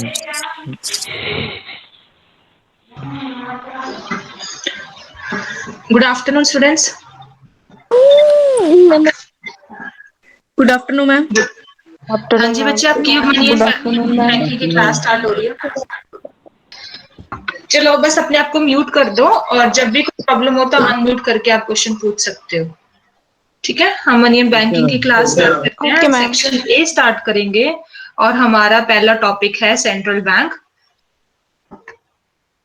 Central bank बच्चे पता है सबको, एपेक्स बैंक है, सबसे बड़ा बैंक है हमारी कंट्री का, जिसको हम रिजर्व बैंक ऑफ इंडिया भी कहते हैं। हमारी इंडिया का जो सेंट्रल बैंक है वो रिजर्व बैंक ऑफ इंडिया है। पंजाबी हिंदी में प्रॉब्लम है, पंजाबी मेरी सॉरी थोड़ी वीक है। मैम पंजाबी थोड़ा इजी होता। आपको हिंदी नहीं समझ आती? नो मैम, हिंदी नहीं है। मैम, मैम कम आती है। पंजाबी है मैम। मैम पंजाबी। अच्छा, पहले वाली क्लासेस को तो कोई दिक्कत नहीं हुई। नहीं मैम, मैम पहले सारे वाले पंजाबी बोल रहे हैं टीचर। पंजाबी बोल रही थी ना। कोई बात नहीं आ रही, आ जाएगी, आप दे दो बोल। बच्चे एपेक्स बैंक हैगा, मतलब देखो मैं थोड़ा बोलती हूँ, ठीक है, और जहां पे दिक्कत आई आप मुझसे पूछ लेना कि मैम ये चीज नहीं, तो I will try to explain in Punjabi, okay. और should I make you understand in English, or do you all understand English? No ma'am.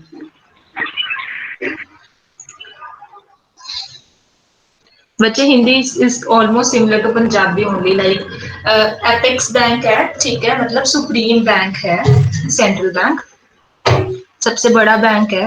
Reserve Bank of India नु आपा is the central bank of India, okay. तो central bank entire banking system नु control करता है, ठीक है।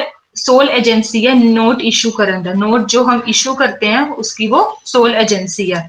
तो government का जो बैंक है वो सेंट्रल बैंक है, मतलब banker, it is the banker of the government, ठीक है। गवर्नमेंट का जो बैंक है वो सेंट्रल बैंक है और ये सारी मनी सप्लाई को कंट्रोल करता है कंट्री की।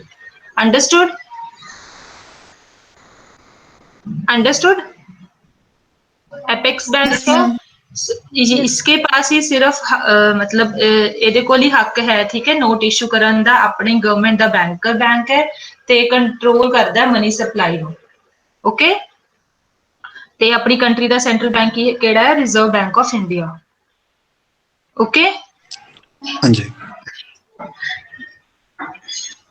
वैसे इसकी ना डेफिनेशन है, कोई भी दो डेफिनेशन आप कहीं से भी पढ़ लेना, ठीक है।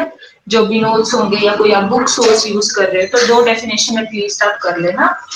तो इसकी एक तो डी कॉप ने डेफिनेशन दी है, a bank which constitutes the apex of monetary and banking structure of the country। मतलब जेड़ा बैंक apex है monetary ते banking structure ਦਾ, ठीक है, सारी banking ते monetary structure ਨੂੰ control करता है।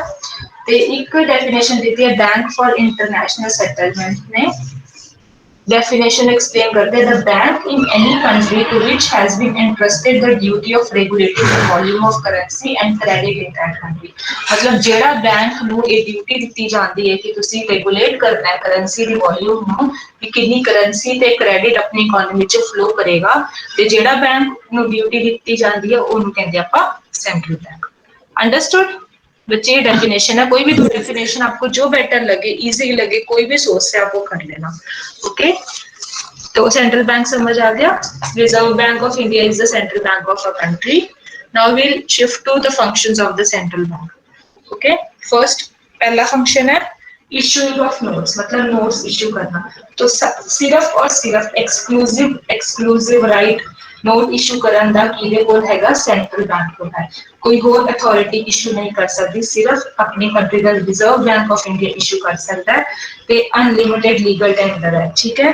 ते अपने अकॉर्डिंग जितनी भी गवर्नमेंट दी पॉलिसीज अकॉर्डिंग नोट इशू करता है। Second function is banker to the government, banker agent and adviser to the government. Government है बैंकर है, एजेंट है ते एडवाइजर है। बैंकर मतलब कि अकाउंट्स मैनेज करता है गवर्नमेंट दे, ठीक है। एजेंट किए है ये बाय एंड सेल करता है जो गवर्नमेंट मतलब जेडी भी सिक्योरिटीज हैं जो इशू बिल्स है गवर्नमेंट दी, गवर्नमेंट दे बिहाफ पे सारी बाय ते सेल करता है, ठीक है। ते लोन रिलीज करता है पब्लिक तो पब्लिक डेट मैनेज करता है, तो कलेक्ट भी करता है ये टैक्सेस और other payments on behalf of the government. तो ये एक एजेंट का भी काम करता है गवर्नमेंट के लिए। Okay, then third financial adviser. Adviser है गवर्नमेंट का, मतलब गवर्नमेंट को एडवाइस करता है सारे इकोनॉमिक, मॉनेटरी, फाइनेंशियल और फिस्कल मेथड पे, ठीक है। बैंकर है, एजेंट है और एडवाइजर है। बैंकर मतलब अकाउंट्स मैनेज करता है, एजेंट मतलब टैक्सेस कलेक्ट करता है, पब्लिक डेट मैनेज करता है और ट्रेजरी बिल्स और हमारे सेल और बाय करता है सिक्योरिटीज के गवर्नमेंट के बिहाफ पे। और ये एडवाइजर है गवर्नमेंट का जो पॉलिसीज रेगुलेट करने के लिए लाइक इकोनॉमिक, मॉनेटरी, फाइनेंशियल और फिस्कल मैटर्स पे गवर्नमेंट को एडवाइस देता है। Okay, second function understood. Third bankers bank. Bankers bank मतलब कि एपेक्स बैंक है all bank of the country, मतलब सबसे बड़ा बैंक है। अगर सारे banks commercial banks central bank के अंडर आते हैं तो उसका जो सेंट्रल बैंक का रिलेशनशिप है कमर्शियल बैंक के वो बिल्कुल सिमिलर है जैसा कमर्शियल बैंक का रिलेशनशिप है हमारे कस्टमर से। मीन सेंट्रल बैंक का जेड़ा रिश्ता है जिवें रिश्ता है कमर्शियल बैंक नाल उवें ओ किदे नाल मिलता है जेड़ा कमर्शियल बैंक का रिश्ता है कस्टमर नाल। आप जानते हैं कमर्शियल बैंक, ठीक है, एसबीआई या हमारे एचडीएफसी आईसीआई बैंक को जानते हैं, ठीक है, जो भी लेना देना होता है डिपॉजिट और लैंडिंग के लिए, तो ऐसे ही कमर्शियल बैंक किदे कोल जांदे अपने सेंट्रल बैंक को। ओके, तो इट इज बैंकर्स बैंक, मतलब कोई भी अगर फाइनेंशियल क्राइसिस कोई भी कमर्शियल बैंक को आ जाती वो किदे को जांदे ने सेंट्रल बैंक को, ठीक है। It is a bankers bank. Fourth function है सुपरविजन ऑफ बैंक। ਹੁਣ ਸੈਂਟਰਲ ਬੈਂਕ ਸਾਰੇ ਬੈਂਕਸ ਨੂੰ, ਸਾਰੇ ਕਮਰਸ਼ੀਅਲ ਬੈਂਕਸ ਨੂੰ ਸੁਪਰਵਾਈਜ਼ ਕਰਦਾ ਹੈ ਕਿ ਇਹਦੇ ਨਾਲ ਮਤਲਬ ਲਾਇਸੈਂਸ ਦਿੰਦਾ ਕਮਰਸ਼ੀਅਲ ਬੈਂਕ ਨੂੰ ਕਿ ਤੁਸੀਂ ਇੰਡੀਆ 'ਚ ਇੱਥੇ ਪਾਰਟ ਤੇ ਆਪਣਾ ਬੈਂਕ ਚਲਾ ਸਕਦੇ ਹੋ। ਫਿਰ ਐਕਸਪੈਂਡ ਕਰਨ ਦੀ ਪਰਮਿਸ਼ਨ ਦਿੰਦਾ ਹੈ, ਮਰਜ ਕਰਨ ਦੀ ਮਤਲਬ ਦੋ ਬੈਂਕਸ ਮਰਜ ਹੋ ਕੇ ਇੱਕ ਬੈਂਕ ਬਣ ਗਏ, ਠੀਕ ਹੈ, ਮਰਜ ਕਰਨ ਦੀ ਉਹਨਾਂ ਨੂੰ ਪਰਮਿਸ਼ਨ ਦਿੰਦਾ ਹੈ, ठीक है। तो इस अकॉर्डिंग ये सारा सुपरवाइज करता है। अंडरस्टूड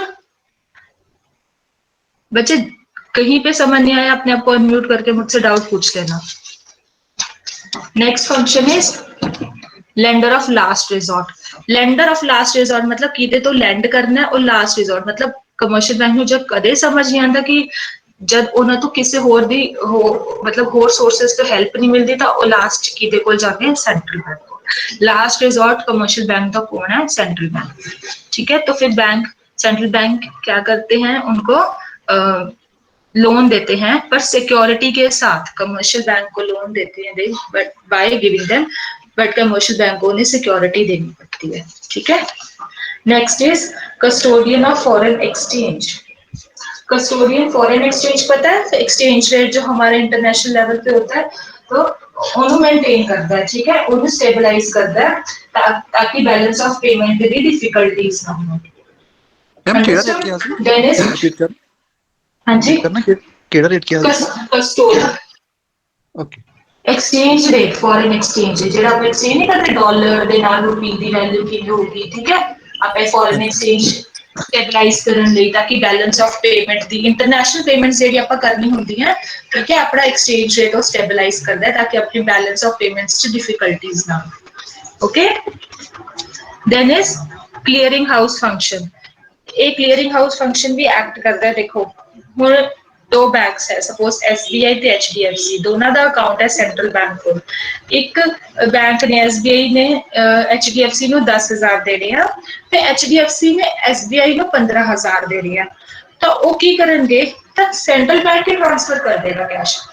हुण SBI ने सेंट्रल ਨੂੰ SBI ने HDFC ਨੂੰ 15 देते हैं, ठीक है, ਤੇ HDFC ਨੇ SBI ਨੂੰ 10 ਦੇਣੇ, ਤਾਂ ਉਹ ਕੀ ਕਰਨਗੇ, ਸਿਰਫ SBI ਦੇ ਥਰੂ HDFC ਨੂੰ 5,000 ट्रांसफर कर देंगे, ठीक है, ताकि ज्यादा कैश ट्रांसफर ना होए, minimum least transfer of cash लिए ये क्लीयरिंग हाउस फंक्शन ही एक्ट करता है। मतलब कि ਇਹਦੇ ਕੋਲ ਦੋਨਾਂ ਦੇ ਅਕਾਊਂਟ ਹੈ ਤਾਂ ਉਹ ਆਪੇ ਹੀ ट्रांसफर कर देते हैं, so that it avoids the transfer of cash, कि ਘੱਟ ਤੋਂ ਘੱਟ कैश ट्रांसफर होवे।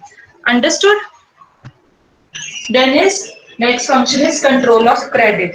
credit मतलब मनी सप्लाई।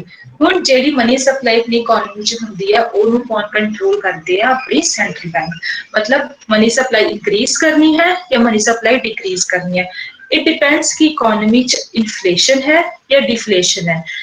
इन्फ्लेशन मतलब प्राइजेस का राइज होना, ठीक है, जो आजकल चल रहा है, हमारी इन्फ्लेशन चल रही है। तो अब हम अगर इन्फ्लेशन है, पहले ही महंगाई हुई पड़ी है, तो वो क्या करेंगे, क्रेडिट को रिस्ट्रिक्ट कर देंगे, ठीक है, इकोनॉमी में पैसा आने ही नहीं देंगे ताकि महंगाई और ना बढ़े, इकोनॉमी में रिस्ट्रिक्शन लगा देंगे। अगर पैसे आ गए तो फिर लोग और परचेसिंग करेंगे तो और महंगाई बढ़ेगी, ठीक है, डिमांड होगी और ज्यादा डिमांड होगी तो प्राइस भी राइज करेगा, तो उससे क्या होगा, इन्फ्लेशन और बढ़ेगी। तो इन्फ्लेशन ऑलरेडी है, उसको कम करने के लिए दे will restrict the supply of credit. और वो रिस्ट्रिक्ट कैसे करेंगे, कमर्शियल बैंक, आगे मैं इनको थोड़ा ज्यादा डिटेल में बताऊंगी जो इंस्ट्रूमेंट्स आएंगे, तो कमर्शियल बैंक को कहेंगे आप ज्यादा क्रेडिट दो ही ना, ठीक है। तो अगर इन्फ्लेशन है then they will restrict the flow of money, और डिफ्लेशन है देन दे विल लिबरलाइज, मतलब तो फिर मतलब खुली छूट, तो फिर थोड़े से इजी फ्लो होगा सप्लाई ऑफ मनी का, उस पर पाबंदियां नहीं होंगी। अंडरस्टूड।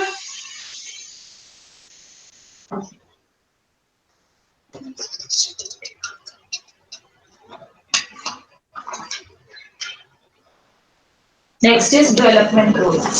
ਤਾਂ ਇਹ ਅਕੇਲਾ ਕੀ ਕਹਿੰਦੇ ਆ, ਜਿਹੜੀ ਅੰਡਰ ਡਿਵੈਲਪ ਤੇ ਡਿਵੈਲਪਿੰਗ ਕੰਟਰੀਜ਼ ਹੁੰਦੀ ਹੈ ਨਾ, ਤਾਂ ਸੈਂਟਰਲ ਬੈਂਕ ਇਹ ਫੰਕਸ਼ਨਸ ਦੇ ਕਰਨ ਦੇ ਨਾਲ ਨਾ ਡਿਵੈਲਪਮੈਂਟ ਤੇ ਪ੍ਰੋਮੋਸ਼ਨਲ ਫੰਕਸ਼ਨਸ ਵੀ ਕਰਦੇ ਨੇ, ਠੀਕ ਹੈ। ਮਤਲਬ ਇਹ ਹੈਲਪ ਕਰਦੇ ਮਨੀ ਮਾਰਕੀਟ ਤੇ ਕੈਪੀਟਲ ਮਾਰਕੀਟ ਨੂੰ ਡਿਵੈਲਪ ਕਰਨ ਲਈ, ਤਾਂ ਇਹਦੇ ਕਰਕੇ ਕੀ ਹੁੰਦੀ ਹੈ, ਇਕਨੋਮਿਕ ਡਿਵੈਲਪਮੈਂਟ, ਠੀਕ ਹੈ, ਤਾਂ ਡਿਵੈਲਪਮੈਂਟ ਦਾ ਰੋਲ ਵੀ ਨਿਭਾਉਂਦੀ ਹੈ। नेक्स्ट इज other functions में सब और छोटे मोटे फंक्शन हो गए हैं, लाइक इंटरनेशनल रिलेशंस, लाइक जो सपोज वर्ल्ड बैंक है, IMF है, ठीक है, उन्होंने रिलेशन मेंटेन करने लिए ये आगे बढ़ते हैं। फिर उस तो बाद स्टैटिस्टिक्स, बहुत सारे सर्वे करने के बाद ये स्टैटिस्टिक्स कलेक्ट करते हैं, इंफॉर्मेशन कलेक्ट करते हैं, बैंकिंग नाल रिलेटेड, करेंसी नाल रिलेटेड, फॉरेन एक्सचेंज नाल रिलेटेड स्टैटिस्टिक्स कलेक्ट करते हैं। फिर ये सर्वे करते हैं, सेल्फ टेस्ट करते हैं, अपनी रिपोर्ट से पब्लिश करते हैं, ये ट्रेनिंग भी देते हैं अपने स्टाफ को जो भी बैंकिंग इंस्टीट्यूशंस होंगे, पर ये एक्स्ट्रा फंक्शंस भी मिसलेनियस दूसरे फंक्शंस भी परफॉर्म करते हैं। अंडरस्टूड बच्चे, फंक्शंस हो गए सारे। किसी ने कोई doubt? I will repeat it again that point. Yes ma'am. Okay, this is important. Okay, तो next is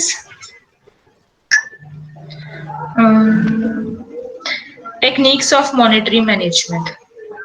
बच्चे हेडिंग लिखते जाओ, सेंट्रल बैंक के अंदर हम क्या क्या करें। पहले हमने मीनिंग, कंसेप्ट, मीनिंग और डेफिनेशन किया, second function, third is techniques of monetary management. At least आप पॉइंट्स लिखते जाओ, जैसे फंक्शंस के अंदर हमने कौन कौन से वो करे, इसके कौन कौन से फंक्शंस थे।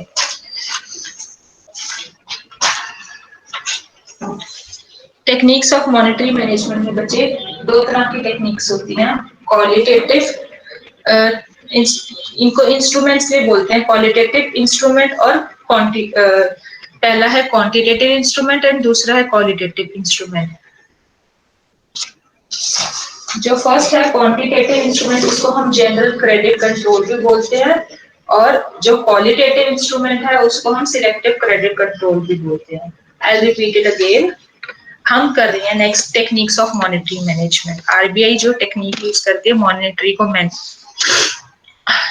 Okay, next is technique of monetary management. RBI ਜਿਹੜੀ ਟੈਕਨੀਕ ਯੂਜ਼ ਕਰਦੀ ਹੈ ਮੋਨਿਟਰੀ ਨੂੰ ਮੈਨੇਜ ਕਰਨ ਲਈ, ਤਾਂ ਪਹਿਲਾ ਹੈ ਕੁਆਂਟੀਟੇਟਿਵ ਇੰਸਟਰੂਮੈਂਟ। ਇਹਨੂੰ ਆਪਾਂ ਇੰਸਟਰੂਮੈਂਟਸ ਦੇ ਨਾਮ ਤੋਂ ਵੀ ਕਹਿੰਦੇ, ਕੁਆਂਟੀਟੇਟਿਵ ਇੰਸਟਰੂਮੈਂਟਸ ਜਾਂ general credit control.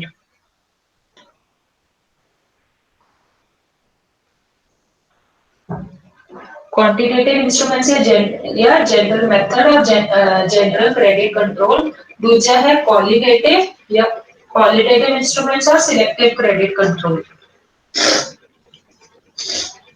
Second is qualitative instruments और सिलेक्टिव क्रेडिट कंट्रोल। तो पहला है क्वांटिटेटिव इंस्ट्रूमेंट्स। क्वांटिटेटिव इंस्ट्रूमेंट्स मतलब कि जेड़ा अपनी जेड़ा अफेक्ट करता है सप्लाई ऑफ मनी ते क्रेडिट ऑफ मनी ਨੂੰ। ਇਹਦੇ ਅੰਦਰ ਉਹ ਵਾਲੇ ਇੰਸਟਰੂਮੈਂਟਸ ਆਉਂਦੇ ਨੇ ਜਿਹੜੇ ਆਪਣੇ ਸਪਲਾਈ ਆਫ ਮਨੀ ਤੇ ਕ੍ਰੈਡਿਟ ਆਫ ਮਨੀ ਨੂੰ ਅਫੈਕਟ ਕਰਦੇ ਨੇ, ਠੀਕ ਹੈ। ਪਹਿਲਾ ਆ ਗਿਆ ਬੈਂਕ ਰੇਟ। ਬੈਂਕ ਰੇਟ ਕਿਹੜਾ ਹੁੰਦਾ, ਜਿਹੜੇ ਰੇਟ ਤੇ ਸੈਂਟਰਲ ਬੈਂਕ ਕਮਰਸ਼ੀਅਲ ਬੈਂਕ ਨੂੰ ਲੋਨ ਦਿੰਦੇ ਆ, ਠੀਕ ਹੈ, ਜਾਂ ਕ੍ਰੈਡਿਟ ਦਿੰਦੇ ਆ। The rate at which central banks give credit to the commercial bank. ਜਿਹੜੇ ਰੇਟ ਤੇ ਸੈਂਟਰਲ ਬੈਂਕ ਕਮਰਸ਼ੀਅਲ ਬੈਂਕ ਨੂੰ ਕ੍ਰੈਡਿਟ ਦਿੰਦੇ, ਇਹਨੂੰ ਕਹਿੰਦੇ ਆ ਬੈਂਕ ਰੇਟ। ओके, ते बैंक रेट की जब इन्फ्लेशन होती है, महंगाई होती है, ठीक है, तो फिर की करते हैं ये flow of credit no reduce करते हैं। पहली बात की, ठीक है, flow of credit no reduce करते हैं। ते फ्लो ऑफ क्रेडिट की में रिड्यूस होएगा जे अपना बैंक रेट बढ़ान के, ठीक है। मतलब पहला 5% ਤੇ ਲੋਨ ਮਿਲ ਰਿਹਾ ਸੀਗਾ ਉਹਨਾਂ ਨੂੰ, ਹੁਣ 10% ਤੇ ਮਿਲ ਰਿਹਾ, ਤਾਂ ਕ੍ਰੈਡਿਟ ਮਹਿੰਗਾ ਹੋ ਗਿਆ। ਕ੍ਰੈਡਿਟ ਮਹਿੰਗਾ ਹੋ ਗਿਆ ਤਾਂ ਆਟੋਮੈਟਿਕਲੀ ਸਪਲਾਈ ਘਟ ਜੂਗੀ, ਠੀਕ ਹੈ। ਜਦ ਮਹਿੰਗਾਈ ਹੋਏਗੀ ਇਹਨਾਂ ਨੇ ਆਪਣੀ ਸਪਲਾਈ ਘਟਾਣੀ ਹੈ। ਸਪਲਾਈ ਕਿਵੇਂ ਘਟਾਣਗੇ, ਬੈਂਕ ਰੇਟ ਨੂੰ ਵਧਾ ਕੇ। एंड वाइस वर्सा जब डिफ्लेशन होएगी, जब डिफ्लेशन होएगी तो इन्होंने की करना है, अपना क्रेडिट का फ्लो बढ़ाना है। तो किवें वधूगा, जब अपना बैंक रेट कट करेंगे। ओके, अंडरस्टूड बच्चे, this is very important. If you not, अगर ये पॉइंट समझ नहीं आया then I explain it again. Bank rate हमारी जनरल नॉलेज के लिए भी पता होना चाहिए बैंक रेट क्या होता है। Any doubt, repeat. Okay, bank rate ਉਹ ਰੇਟ ਹੁੰਦਾ ਹੈ ਜਿਹੜੇ ਰੇਟ ਤੇ ਸੈਂਟਰਲ ਬੈਂਕ ਕਮਰਸ਼ੀਅਲ ਬੈਂਕ ਨੂੰ ਕ੍ਰੈਡਿਟ ਦਿੰਦੇ ਆ। ਹੁਣ ਬੱਚੇ ਜੇ ਇਹ ਡਿਪੈਂਡ ਕਰਦਾ ਕਿ ਇਕਨੋਮੀ ਚ ਇਨਫਲੇਸ਼ਨ ਹੈ ਤੇ ਕਿ डिफ्लेशन है। ਹੁਣ ਜੇ इन्फ्लेशन है तो आप की करना है बच्चे, रेपो रेट नहीं है अभी, ये बैंक रेट है। इसमें बताऊंगी मैं डिफरेंस रेपो रेट और बैंक रेट में क्या डिफरेंस है। जब हमने इन्फ्लेशन इकोनॉमी में तो आप सप्लाई ऑफ क्रेडिट ਨੂੰ ਕੀ ਕਰਨਾ, रिस्ट्रिक्ट करना है। तो रिस्ट्रिक्ट किवें होएगा, जब अपना बैंक रेट इंक्रीज करेंगे, ठीक है। तो डिफ्लेशन च बैंक रेट आप घटाते ताकि फ्लो ऑफ क्रेडिट इंक्रीज होवे। अंडरस्टूड बच्चे, give me 2 minutes, I will join you again.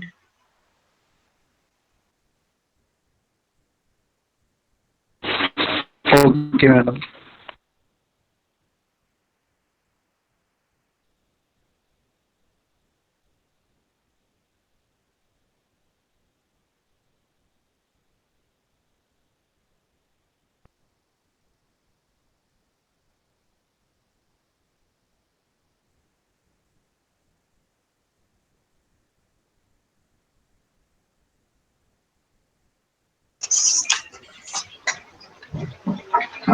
हाँ जी बच्चे समझ आया?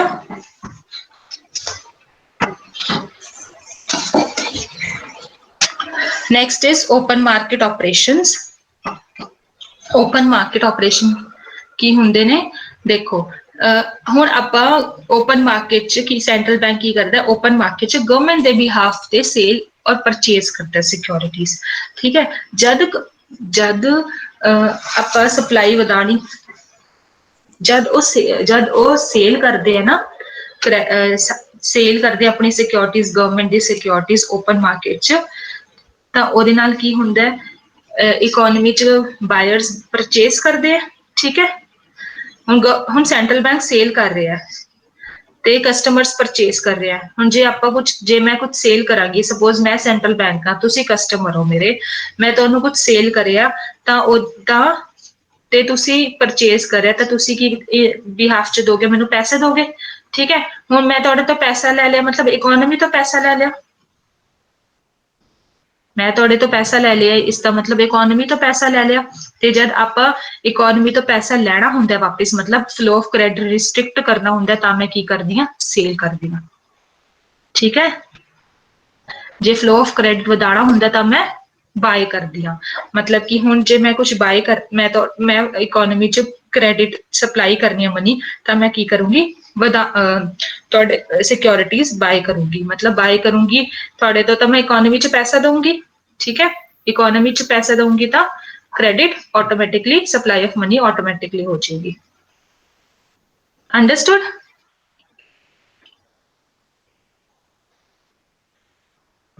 ओपन मार्केट ऑपरेशंस च की हुंदा है, सेल एंड परचेज करदे आपां सिक्योरिटीज नू।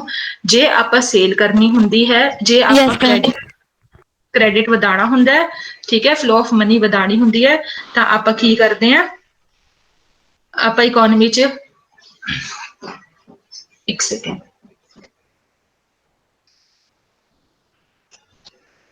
ਆਪਾਂ ਇਕੋਨਮੀ ਚ ਜੇ ਫਲੋ ਆਫ ਮਨੀ ਵਧਾਣੀ ਹੁੰਦੀ ਹੈ ਤਾਂ ਫਿਰ ਕੀ ਕਰਦਾ, ਸੈਂਟਰਲ ਬੈਂਕ ਬਾਏ ਕਰਦਾ ਸਿਕਿਉਰਿਟੀਜ਼। ਜੇ ਉਹਨੇ flow of money, supply of money ਘਟਾਣੀ ਹੁੰਦੀ ਹੈ ਤਾਂ ਉਹ ਕੀ ਕਰਦੇ, ਸੇਲ ਕਰਦੇ। Okay, third is cash reserve ratio, CRR ਵੀ ਕਹਿੰਦੇ ਇਹਨੂੰ, cash reserve ratio. Cash reserve ratio ਉਹ ਰੇਸ਼ੀਓ ਹੁੰਦਾ, ਮਿਨੀਮਮ ਪਰਸੈਂਟੇਜ ਹੁੰਦੀ ਹੈ, ਮਿਨੀਮਮ ਪਰਸੈਂਟੇਜ ਹੁੰਦੀ ਹੈ ਹਰ ਕਮਰਸ਼ੀਅਲ ਬੈਂਕ ਦੇ ਟੋਟਲ ਡਿਪੋਜ਼ਿਟਸ ਤੇ, ਕਿ ਇੰਨਾ ਤਾਂ ਸੈਂਟਰਲ ਬੈਂਕ ਕੋਲ ਤੁਸੀਂ ਰੱਖਣਾ ਹੀ ਰੱਖਣਾ ਹੈ। ਮਤਲਬ ਇੰਨੇ ਪਰਸੈਂਟ ਜਿੰਨਾ ਵੀ ਤੁਹਾਡਾ ਟੋਟਲ ਡਿਪੋਜ਼ਿਟ ਹੈ ਕਮਰਸ਼ੀਅਲ ਬੈਂਕ ਦਾ। ਠੀਕ ਹੈ, ਤੇ ਸਪੋਜ਼ CRR ਹੈ 3%। ਠੀਕ ਹੈ, ਤੇ ਟੋਟਲ ਡਿਪੋਜ਼ਿਟ ਤੁਹਾਡੇ ਕੋਲ ਇੰਨਾ, ਤਾਂ ਟੋਟਲ ਡਿਪੋਜ਼ਿਟ ਦਾ 3% ਤੁਸੀਂ ਮਤਲਬ ਕਮਰਸ਼ੀਅਲ ਬੈਂਕ ਸੈਂਟਰਲ ਬੈਂਕ ਕੋਲ ਰੱਖਣਗੇ ਹੀ ਰੱਖਣਗੇ। ਠੀਕ ਹੈ, ਤਾਂ ਇਹ ਇਸ ਲਈ ਹੁੰਦਾ ਤਾਂ ਕਿ ਉਹ ਕ੍ਰੈਡਿਟ ਕੰਟਰੋਲ ਨੂੰ, ਫਲੋ ਆਫ ਕ੍ਰੈਡਿਟ ਨੂੰ ਉਹ ਕਰ ਸਕੇ, ਹੈਂਡ ਮੈਨੇਜ ਕਰ ਸਕੇ। ਜੇ ਆਪਾਂ ਕ੍ਰੈਡਿਟ ਵਧਾਣਾ ਹੈ, ਠੀਕ ਹੈ, ਹੁਣ ਫਲੋ ਆਫ ਕ੍ਰੈਡਿਟ ਵਧਾਣਾ ਤਾਂ ਕੀ ਕਰਨਗੇ, ਉਹ CRR ਕੱਟ ਕਰਨਗੇ। ਜੇ ਫਲੋ ਆਫ ਕ੍ਰੈਡਿਟ ਰਿਡਿਊਸ ਕਰਨਾ ਹੈ ਤਾਂ CRR ਕੀ ਕਰ ਦੇਣਗੇ, ਉਹ ਵਧਾ ਦੇਣਗੇ। ਆਫ ਕੋਰਸ CRR ਕੀ ਹੁੰਦਾ, ਟੋਟਲ ਡਿਪੋਜ਼ਿਟਸ ਦਾ ਕੁਝ ਪਰਸੈਂਟੇਜ ਸੈਂਟਰਲ ਬੈਂਕ ਕੋਲ ਰੱਖਦੇ ਕਮਰਸ਼ੀਅਲ ਬੈਂਕ, ਤਾਂ ਉਹਨਾਂ ਕੋਲ ਕੱਟ ਹੋ ਕੇ ਡਿਪੋਜ਼ਿਟ, ਜੇ ਉਹਨਾਂ ਨੇ ਕੱਟ ਕਰਨੀ ਹੈ, ਜੇ ਉਹਨਾਂ ਨੇ ਸਪਲਾਈ ਆਫ ਮਨੀ ਇਕੋਨਮੀ ਚ ਕੱਟ ਕਰਨੀ ਹੈ ਤਾਂ ਉਹ ਕੀ ਕਰਦੇ, CRR ਵਧਾ ਦਿੰਦੇ ਆ, ਤਾਂ ਕਿ ਕਮਰਸ਼ੀਅਲ ਬੈਂਕ ਕੋਲ ਟੋਟਲ ਡਿਪੋਜ਼ਿਟ ਕੱਟ ਹੋਵੇ ਤੇ ਉਹ ਅੱਗੇ ਕ੍ਰੈਡਿਟ ਕ੍ਰੀਏਸ਼ਨ ਵੀ ਘੱਟ ਕਰ ਸਕਣ। ਕ੍ਰੈਡਿਟ ਕ੍ਰੀਏਸ਼ਨ ਮਤਲਬ ਲੈਂਡਿੰਗ, ਅੱਗੇ ਲੋਨਸ ਵਗੈਰਾ ਦੇਣਾ। ਠੀਕ ਹੈ, ਡਿਪੋਜ਼ਿਟਸ ਔਰ ਲੋਨਸ ਦੇਣਾ। ਤੇ ਜੇ ਆਪਾਂ ਸਪਲਾਈ ਆਫ ਕ੍ਰੈਡਿਟ ਨੂੰ ਇਨਕਰੀਜ਼ ਕਰਨਾ ਹੁੰਦਾ ਇਕੋਨਮੀ ਚ, ਤਾਂ ਉਹਦੇ ਨਾਲ ਕੀ ਹੁੰਦਾ, CRR ਉਹ ਘਟਾ ਦਿੰਦੇ ਆ। ਜੇ ਆਪਾਂ ਰਿਡਿਊਸ ਕਰਨਾ ਹੁੰਦਾ ਕ੍ਰੈਡਿਟ ਫਲੋ, ਤਾਂ ਆਪਦਾ ਸੈਂਟਰਲ ਬੈਂਕ CRR ਨੂੰ ਇਨਕਰੀਜ਼ ਕਰ ਦਿੰਦੇ ਆ। ਅੰਡਰਸਟੂਡ? अंडरस्टूड बच्चे? Yes ma'am. Yes ma'am. इसके साथ ही है next SLR, statutory liquidity ratio. अब पहले क्या था, CRR commercial banks central bank को रख देने। ठीक है, और SLR की हुंदा है, SLR मतलब कुछ परसेंटेज दा लिक्विड एसेट्स लिक्विड एसेट्स ਉਹਨੂੰ ਕਹਿੰਦੇ हैं ਜਿਹੜੇ एसेट्स ਆਪਾਂ इजीली कन्वर्ट कर लेंगे कैश च। ठीक है, जैसे ट्रेजरी बिल्स हो गए, उनको हम इजीली कन्वर्ट कर सकते हैं कैश में। तो कुछ परसेंटेज ऑफ अपने एसेट्स, ठीक है, ते ਉਹ या तो कैश च रखन या लिक्विड एसेट्स च वो अपने कोल रखदे सेफ साइड ਲਈ। ਹੁਣ ਉਹ सेंट्रल बैंक को नहीं रखते, बट ये भी डिसाइड सेंट्रल बैंक करते हैं कि किन्ने एसेट्स तुसी अपने कोल रखने हैं, इस साइड ते रखते हैं, ठीक है, सेफ साइड ਲਈ। ਉਹਨੂੰ ਕਹਿੰਦੇ ਜੇ ਕਮਰਸ਼ੀਅਲ ਬੈਂਕ ਆਪਣੇ ਕੋਲ ਰੱਖਦਾ ਹੈ ਤੇ ਉਹ ਇਨ ਦਾ ਫਾਰਮ ਆਫ ਕੈਸ਼ ਤੇ ਲਿਕੁਇਡ ਐਸੈਟ ਰੱਖਦਾ, ਉਹਨੂੰ ਕਹਿੰਦੇ ਆਪਾਂ ਸਟੈਚੂਟਰੀ ਲਿਕੁਇਡਿਟੀ ਰੇਸ਼ੀਓ। ਓਕੇ, ਤੇ ਇਹ ਵੀ ਸੇਮ ਸੀਆਰਆਰ ਨਾਲ ਹੈ। ਜੇ ਆਪਾਂ ਕ੍ਰੈਡਿਟ ਇਨਕਰੀਜ਼ ਕਰਨਾ ਹੈ, ਫਲੋ ਆਫ ਕ੍ਰੈਡਿਟ ਇਨਕਰੀਜ਼ ਕਰਨਾ ਹੈ, ਤਾਂ ਉਹ ਕੀ ਕਰਦੇ ਆ, ਆਪਣਾ ਐਸਐਲਆਰ ਘਟਾ ਦਿੰਦੇ ਆ। ਤੇ ਜੇ ਆਪਾਂ ਫਲੋ ਆਫ ਕ੍ਰੈਡਿਟ ਘਟਾਣਾ ਹੈ ਤਾਂ ਐਸਐਲਆਰ ਕੀ ਕਰਦੇ ਆ, ਵਧਾ ਦਿੰਦੇ ਆ। ਇਨਵਰਸ ਰਿਲੇਸ਼ਨशिप है बच्चे, सीआरआर और फ्लो ऑफ क्रेडिट में एज वेल एज एसएलआर और फ्लो ऑफ क्रेडिट में। फ्लो ऑफ क्रेडिट मतलब supply of money, similar things. Okay, understood. SLR मतलब कुछ परसेंटेज द एसेट्स, चाहे वो कैश च रखन या लिक्विड एसेट से फॉर्म च रखन, वो अपने कोल कमर्शियल बैंक सेफ साइड ले रखते हैं। अंडरस्टूड। तो ये सारे सीगे क्वांटिटेटिव इंस्ट्रूमेंट्स, क्वांटिटेटिव या जनरल क्रेडिट कंट्रोल। ये चार है, bank rate, open market operations, cash reserve ratio और स्टैट्यूटरी लिक्विडिटी रेशियो। अब बैंक रेट तो मैंने आपको मैं तुहानू दस्सिया सीगा, है ना, कि जेड़े रेट पे सेंट्रल बैंक कमर्शियल बैंक नो क्रेडिट देते हैं, पर बैंक रेट लॉन्ग टर्म के लिए होता है। रेपो रेट, किसी बच्चे ने पूछा था रेपो रेट क्या होता है, वो भी सेम होता है अपना। जेड़े रेट ते commercial central bank commercial bank नो देंदे हैं लोन, बट शॉर्ट टर्म, ठीक है, short time like 1 year 2 year ऐसे, मतलब for a short period of time. Bank rate और रेपो रेट में सिर्फ टाइम पीरियड का डिफरेंस है, द थिंग इज सेम। दोनों में ही central bank gives loan to commercial bank, but bank rate च लॉन्ग टर्म ਲਈ ਹੁੰਦਾ ਹੈ, रेपो रेट च शॉर्ट टर्म ਲਈ ਹੁੰਦਾ ਹੈ। ਤੇ ਇੱਕ ਹੋਰ ਟਰਮ ਹੁੰਦੀ ਹੈ ਆਪਣੀ reverse repo rate. Reverse repo rate ਉਹ ਹੁੰਦਾ ਹੈ ਜਦ ਕਮਰਸ਼ੀਅਲ ਬੈਂਕ ਆਪਣੀ ਸੈਂਟਰਲ ਬੈਂਕ ਨੂੰ ਲੋਨ ਦਿੰਦੇ ਆ। Okay, when commercial banks lends loan to the central bank, that is called reverse repo rate। बच्चा नेक्स्ट करेंगे आपका क्वालिटेटिव इंस्ट्रूमेंट्स या सिलेक्टिव क्रेडिट कंट्रोल। इसके अंदर हमारे 4 पॉइंट्स आते हैं, margin requirement, rationing of credit, direct action और मॉरल सिलेक्शन। पहला है हमारा मार्जिन रिक्वायरमेंट। मार्जिन रिक्वायरमेंट इनू कहते हैं ਜਿਹੜਾ डिफरेंस ਹੁੰਦਾ ਹੈ ਜਿੰਨਾ ਤੁਸੀਂ ਆਪਣੀ ਸਿਕਿਉਰਿਟੀ ਰੱਖੀ ਹੈ ਲੋਨ ਲੈਣ ਦੇ ਟਾਈਮ, ਜਿੰਨੀ ਤੁਸੀਂ ਸਿਕਿਉਰਿਟੀ ਰੱਖੀ ਹੈ ਤੇ ਜਿੰਨਾ ਤੁਹਾਨੂੰ ਲੋਨ ਮਿਲਿਆ। ਫॉर एग्जांपल ਤੁਸੀਂ ਸਿਕਿਉਰਿਟੀ ਰੱਖੀ ਹੈ ਉਹਨਾਂ ਨੂੰ 100 ਕਰੋੜ ਰੁਪਈਸ ਦੀ ਤੇ ਤੁਹਾਨੂੰ ਲੋਨ ਮਿਲਿਆ 80 ਕਰੋੜ ਦਾ, ਤਾਂ ਉਹ ਜਿਹੜਾ ਡਿਫਰੈਂਸ ਹੈ ਉਹਨੂੰ ਕਹਿੰਦੇ ਆਪਾਂ ਮਾਰजिन ਰਿਕੁਆਇਰਮੈਂਟ। सिलेक्टिव बच्चे आप पॉइंट ए सारे इंस्ट्रूमेंट्स कर रहे हैं, क्वालिटेटिव इंस्ट्रूमेंट्स हूँ। Selective credit control, selective credit control मतलब सेंट्रल बैंक हूँ कंट्रोल करता है सिलेक्ट कि केड़ी सैक्टर्स च क्रेडिट जाना है कि केड़े सैक्टर च नहीं जाना। ते ओदे 4 इंस्ट्रूमेंट्स होंगे हैं। पहला होंगे margin requirement. Margin requirement is a difference between कितना तुसी सिक्योरिटी दी लोन लैण लई ते कितना तुहानू लोन मिलिया, ठीक है। ते जे इहो जिहा सैक्टर है जिन्होंने प्रमोट करना चाहते हैं तो मार्जिन रिक्वायरमेंट घटा देंगे, ठीक है। जे इहो जिहा सैक्टर है जिन्होंने रिस्ट्रिक्ट करना चाहते हैं कि उहदे कोल ज्यादा क्रेडिट ना जाए तो ओहदा मार्जिन रिक्वायरमेंट की कर देंगे, इंक्रीज कर देंगे, ठीक है। सपोज लिकर सैक्टर है वो नहीं चाहते, या कोई यह जी फैक्ट्री है जी कोई यह जे सिगरेट्स बना रही है, टॉक्सिक कैमिकल्स बना रही है, वो नहीं चाहते कि उन्होंने क्रेडिट मिले ज्यादा, तो वो की करते हैं जे वो 100 रुपए की सिक्योरिटी रखते हैं तो उन्होंने 60 रुपए का लोन देंगे। तो यह जो सैक्टर जो प्रमोट करना चाहते हैं तो 100 की सिक्योरिटी रखते हैं तो उन्होंने 80 रुपए का लोन दे देंगे, ठीक है। तो रिक्वायरमेंट जो सैक्टर को प्रमोट करना चाहते हैं रिक्वायरमेंट घटा देते हैं, ਤੇ ਜਿਹੜੇ ਸੈਕਟਰ ਉਹਨਾਂ ਨੇ ਪ੍ਰਮੋਟ ਕਰਨੇ ਆ ਉਹਦਾ ਮਾਰजिन ਰਿਕੁਆਇਰਮੈਂਟ ਘਟਾ ਦਿੰਦੇ ਆ, ਜਿਹੜੇ ਸੈਕਟਰ ਨੂੰ ਉਹਨਾਂ ਨੇ ਰਿਸਟ੍ਰਿਕਟ ਕਰਨਾ ਉਹਦਾ ਮਾਰजिन ਰਿਕੁਆਇਰਮੈਂਟ ਇਨਕਰੀਜ਼ ਕਰ ਦਿੰਦੇ ਆ, ਠੀਕ ਹੈ। Next is rationing of credit. Rationing मतलब उन्होंने कोटा फिक्स करता क्रेडिट का कि ये तो बाद इस सैक्टर से ਲੋਨ ਜਾਣਾ ਹੀ ਨਹੀਂ। ਕਮਰਸ਼ੀਅਲ ਬੈਂਕ ਨੂੰ ਉਹਨਾਂ ਨੇ ਦੱਸਤਾ ਕਿ ਇੰਨਾ ਕੋਟਾ ਹੈ, ਇਸ ਸੈਕਟਰ ਨੂੰ ਸਿਰਫ ਇੰਨਾ ਕੀ ਜਾਊਗਾ। ਤੇ ਜਿਹੜੇ ਸੈਕਟਰ ਪ੍ਰਮੋਟ ਕਰਦੇ ਉਹਨਾਂ ਦਾ ਕੋਟਾ ਜ਼ਿਆਦਾ ਹੁੰਦਾ ਹੈ, ਜਿਹੜੇ ਸੈਕਟਰ ਉਹਨਾਂ ਨੂੰ ਪ੍ਰਮੋਟ ਨਹੀਂ ਕਰਨੇ ਹੁੰਦੇ, ਡਿਵੈਲਪ ਨਹੀਂ ਕਰਨੇ ਹੁੰਦੇ, ਉਹਨਾਂ ਦਾ ਕੋਟਾ ਲਿਮਿਟ ਘੱਟ ਹੁੰਦਾ ਹੈ। Okay, next is direct action. Direct action ਉਹ ਹੁੰਦਾ ਜੇ ਬੈਂਕ ਸੈਂਟਰਲ ਬੈਂਕ ਦੇ ਅਕੋਰਡਿੰਗ ਜਾਂ ਉਹਦੇ ਰੂਲਸ ਐਂਡ ਰੈਗੂਲੇਸ਼ਨਸ ਦੇ ਅਕੋਰਡਿੰਗ ਕੰਮ ਨਹੀਂ ਕਰਦਾ ਤਾਂ ਉਹ ਡਾਇਰੈਕਟ ਐਕਸ਼ਨ ਲੈ ਲੈਂਦੇ ਆ। ਠੀਕ ਹੈ, ਡਾਇਰੈਕਟ ਐਕਸ਼ਨ ਮਤਲਬ ਕਿ ਉਹਨੂੰ ਕਮਰਸ਼ੀयल बैंक तो ही मतलब वो कर देते हैं डीरेकग्नाइज, मतलब तुम कमर्शियल बैंक हो ही नहीं है तुम्हारी नजरों में, तुम काम बंद कर दो इस सेंस में।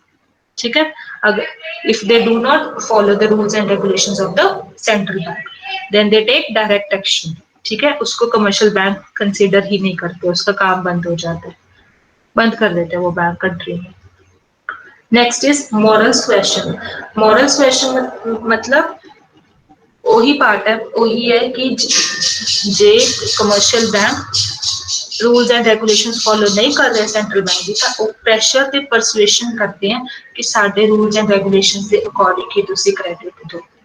मतलब उन्होंने ते प्रेशर बनाते हैं कि तुसी एवें एवें करना है, हुण इन्फ्लेशन है तो एवें करना है, डिफ्लेशन है तो एवें करना है, साडे रूल्स एंड रेगुलेशंस के अकॉर्डिंग ही तुसी करना है। मॉरल सुएशन च प्रेशर बनाते हैं, डायरेक्ट एक्शन च डायरेक्ट एक्शन ही ले लेते हैं। जे पहला तो मॉरल सुएशन करते हैं, जे वो नहीं मानते फिर उन्होंने मॉरल सुएशन करते हैं पहला तो कि साडे रूल्स प्रेशर बनाते हैं, साडे रूल्स एंड रेगुलेशन फॉलो करो। जे नहीं करते रेयर केसेस च तो वो फिर डायरेक्ट एक्शन लेंगे। Okay, understood? These were all restrictive credit control. First we did quantitative instruments ਜਿਹਦੇ ਵਿੱਚ ਆਪਾਂ ਬੈਂਕ ਰੇਟ ਕਰ ਰਹੇ ਹਾਂ, open market operations ਕਰ ਰਹੇ ਹਾਂ, cash reserve ratio ਕਰ ਰਹੇ ਹਾਂ, cash reserve ratio ਕਰ ਰਹੇ ਹਾਂ, statutory liquidity ratio ਕਰ ਰਹੇ ਹਾਂ। Next is qualitative instruments ਜਿਹਦੇ margin requirement, rationing of credit, direct action and moral suasion। ਬੱਚੇ ਕਿਹੜਾ point ਸਮਝ ਨਹੀਂ ਆਇਆ ਉਹ ਦੱਸੋ ਮੈਨੂੰ। point 21 नहीं ਹੁੰਦਾ, केड़ा पॉइंट नहीं समझ आया? Rationing of credit,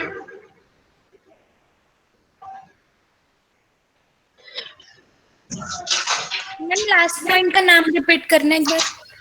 moral suasion, MORAL moral suasion, SUASIN,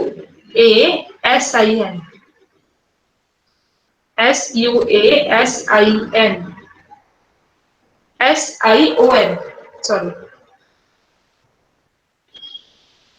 moral MORAL suasion, SUASION। Rationing of credit बच्चे की करते हैं, वो कोटा फिक्स कर देंगे हैं, उन्होंने कमर्शियल बैंक को कह देंगे हैं कि इस सेक्टर च इन्ना ही कोटा देना है, मतलब इन्ना ही क्रेडिट का कोटा देना है। ਤੇ ਜਿਹੜੇ ਸੈਕਟਰ ਨੂੰ ਪ੍ਰਮੋਟ ਨਹੀਂ ਕਰਨਾ ਚਾਹੁੰਦੇ ਉਹਨਾਂ ਦਾ ਸਾਰਿਆਂ ਦਾ ਕੋਟਾ ਫਿਕਸ ਕਰ ਦਿੰਦੇ ਆ। ਜਿਹੜੇ ਸੈਕਟਰ ਪ੍ਰਮੋਟ ਕਰਨਾ ਚਾਹੁੰਦੇ ਆ ਉਹਨਾਂ ਦਾ ਕੋਟਾ ਜ਼ਿਆਦਾ ਹੁੰਦਾ ਕ੍ਰੈਡਿਟ ਦਾ, ਜਿਹੜੇ ਸੈਕਟਰ ਚ ਪ੍ਰਮੋਟ ਨਹੀਂ ਕਰਨਾ ਚਾਹੁੰਦੇ ਤਾਂ ਉਹਨਾਂ ਦਾ ਕੋਟਾ ਕ੍ਰੈਡਿਟ ਦਾ ਘੱਟ ਹੁੰਦਾ। ठीक है, अंडरस्टूड?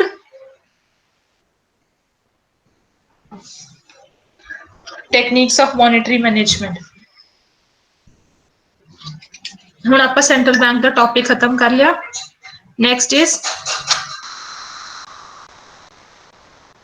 आप 2 मिनट ब्रेक ले लो बच्चे, फिर नेक्स्ट टॉपिक करते हैं। ओके।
हाँ जी स्टूडेंट्स, नेक्स्ट टॉपिक स्टार्ट करते हैं। Monetary policy. मॉनेटरी पॉलिसी ਇਹ जी पॉलिसी है ਜਿਹੜੀ कंट्रोल करती है सप्लाई ऑफ क्रेडिट ते मनी ਨੂੰ। Monetary policy is concerned with changes in supply of money and credit. Supply of money ਤੇ ਕ੍ਰੈਡਿਟ ਨੂੰ ਜਿਹੜੀ ਪਾਲਿਸੀ ਅਫੈਕਟ ਕਰਦੀ ਹੈ ਉਹਨੂੰ ਕਹਿੰਦੇ ਆਪਾਂ ਮੋਨੇਟਰੀ ਪਾਲਿਸੀ। ਇਹ ਪਾਲਿਸੀ ਕੌਣ ਕਰਦੇ ਹੈ? ਗਵਰਨਮੈਂਟ, ਠੀਕ ਹੈ। ਗਵਰਨਮੈਂਟ ਮਤਲਬ ਗਵਰਨਮੈਂਟ ਦੇ ਬਿਹਾਫ ਤੇ ਸੈਂਟਰਲ ਬੈਂਕ ਕੰਟਰੋਲ ਕਰਦਾ ਹੈ ਮੋਨੇਟਰੀ ਪਾਲਿਸੀ ਨੂੰ ਤੇ ਇਫੈਕਟ ਕਰਦਾ ਹੈ मतलब availability of money, cost of money and use of money और मनी या क्रेडिट नु, ठीक है। With the help of monetary techniques ये अचीव करने स्पेसिफिक ऑब्जेक्टिव्स। मॉनेटरी पॉलिसी की है ये सेंट्रल बैंक में इन्फ्लुएंस करती है, सेंट्रल बैंक यूज करती है ते इस की करते हैं ये इन्फ्लुएंस करते हैं availability of money, cost of money, use of money and credit किदे थ्रू केडी take with the help of monetary techniques, ठीक है, ते अचीव कर दे specific objectives. Monetary policy mainly दो वेरिएबल्स, इस च दो वेरिएबल्स आते हैं मनी और क्रेडिट सप्लाई, ठीक है। मनी सप्लाई या क्रेडिट सप्लाई थे रेट ऑफ इंटरेस्ट। ओके समझ आ गया। जेडी भी चेंजेस आते सप्लाई ऑफ मनी और क्रेडिट में ओनू कहते आपां मॉनेटरी पॉलिसी। ते मॉनेटरी पॉलिसी कौन कंट्रोल करता है? Central bank. Monetary techniques use करके ते स्पेसिफिक ऑब्जेक्टिव्स अचीव करते हैं। ते बच्चे मॉनेटरी पॉलिसीज का भी पहला कंसैप्ट पढ़ियो, मीनिंग डिस्क्राइब करियो ते फिर उस तो बाद आपां डेफिनेशंस लिख दो। कोई भी डेफिनेशन जो ठीक लगे। इस मैं एज पीरो की डेफिनेशन दसदी हां। Monetary policy is the exercise of the central bank control over the money supply as an instrument for achieving the objectives of economic policy। मतलब ये एक एक्सरसाइज है सेंट्रल बैंक के कंट्रोल ते, मतलब सेंट्रल बैंक जो money supply ਨੂੰ control करता है कि अचीव करने ਲਈ economic policy the objectives of economic policy ਨੂੰ अचीव करने ਲਈ। ओके ਤੇ ਡੀਸੀ ਰੋਵਨ ਕੀ ਕਹਿੰਦੇ ਆ? ਸੈਕਿੰਡ ਡੈਫੀਨੇਸ਼ਨ ਹੈ DC ਰੋਵਨ the. Monetary policy is defined as discretionary action undertaken by the authorities designed to influence the supply of money, cost of money, or rate of interest and availability of money। बच्चे cost of money को पर rate of interest भी कहते हैं।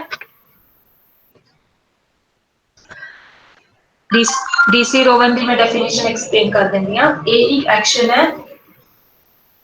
बच्चे तुहानू आवाज clear आ रही है मेरी? Yes ma'am. हाँ जी ma'am. Monetary policy is defined as discretionary। wait a second।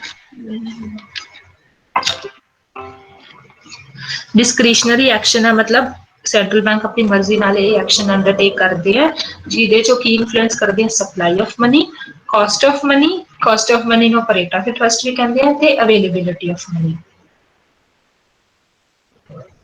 ठीक है बच्चे, वॉइस ठीक है? किसी ने क्या वॉइस कट कर रही है? हेलो सही है मैम। ठीक है राइट, ठीक है ना? ऑडियो।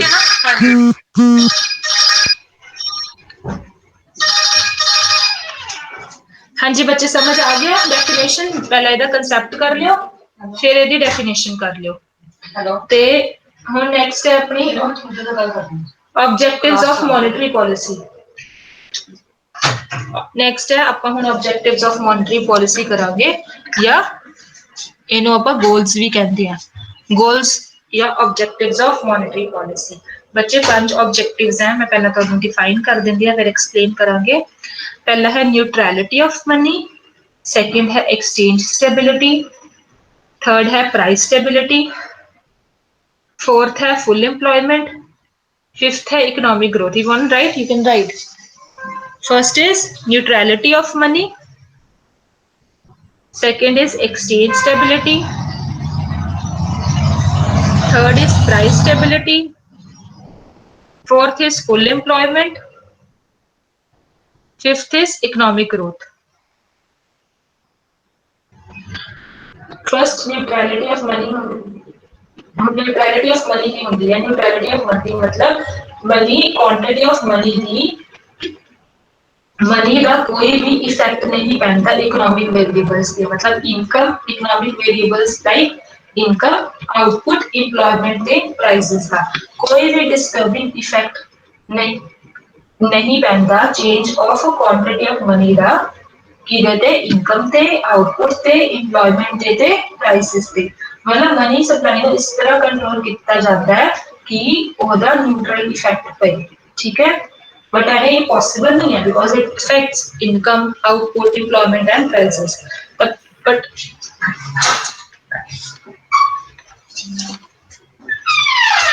मतलब इन्हां दा कहने दा जे मतलब है कि मनी सप्लाई दा इफेक्ट नहीं पैना चाहिए टोटल वॉल्यूम ऑफ आउटपुट ते total transaction of goods and services of the economy पे। I will repeat, first is neutrality of money. Neutrality of money मतलब जे चेंज होंदी है मनी सप्लाई तो ओदा इफेक्ट नहीं पैना चाहिए इनकम ते आउटपुट ते एम्प्लॉयमेंट ते प्राइसेस ते, मतलब change of money supply should not change total volume of output the total transaction of goods and services in the economy, मतलब उधर न्यूट्रल इफेक्ट होना चाहिए, कोई डिस्टर्बिंग इफेक्ट नहीं होना चाहिए इकोनॉमिक वेरिएबल्स से। Understood? Second is exchange stability.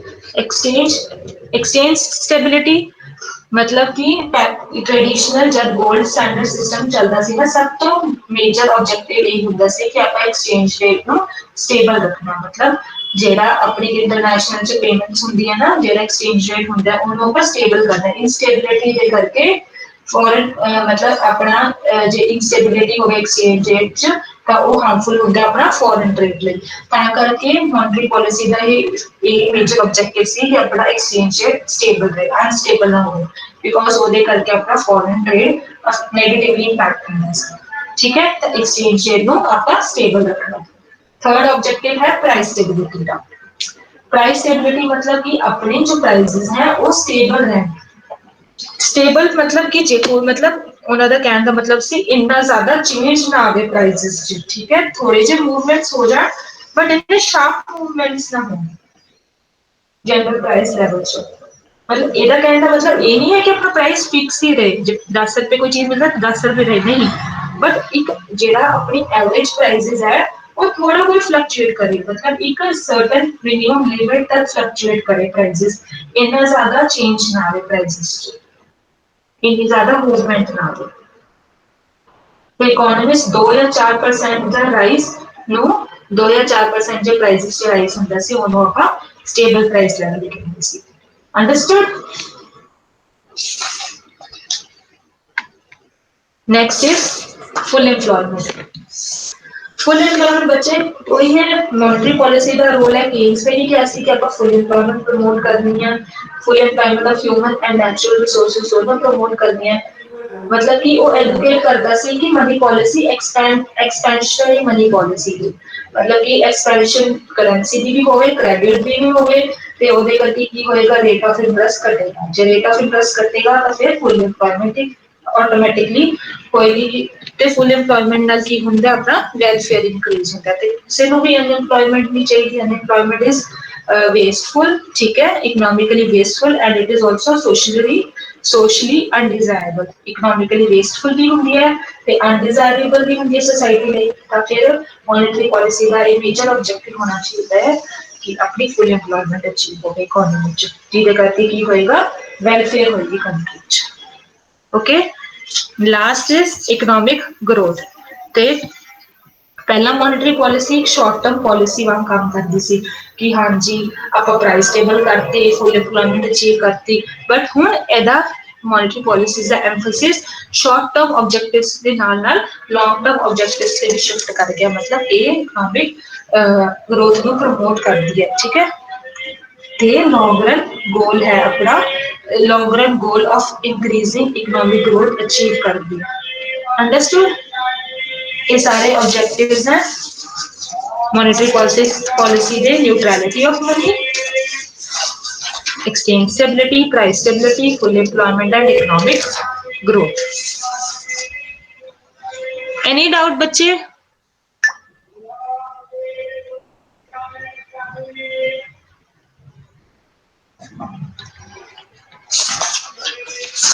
Next is target.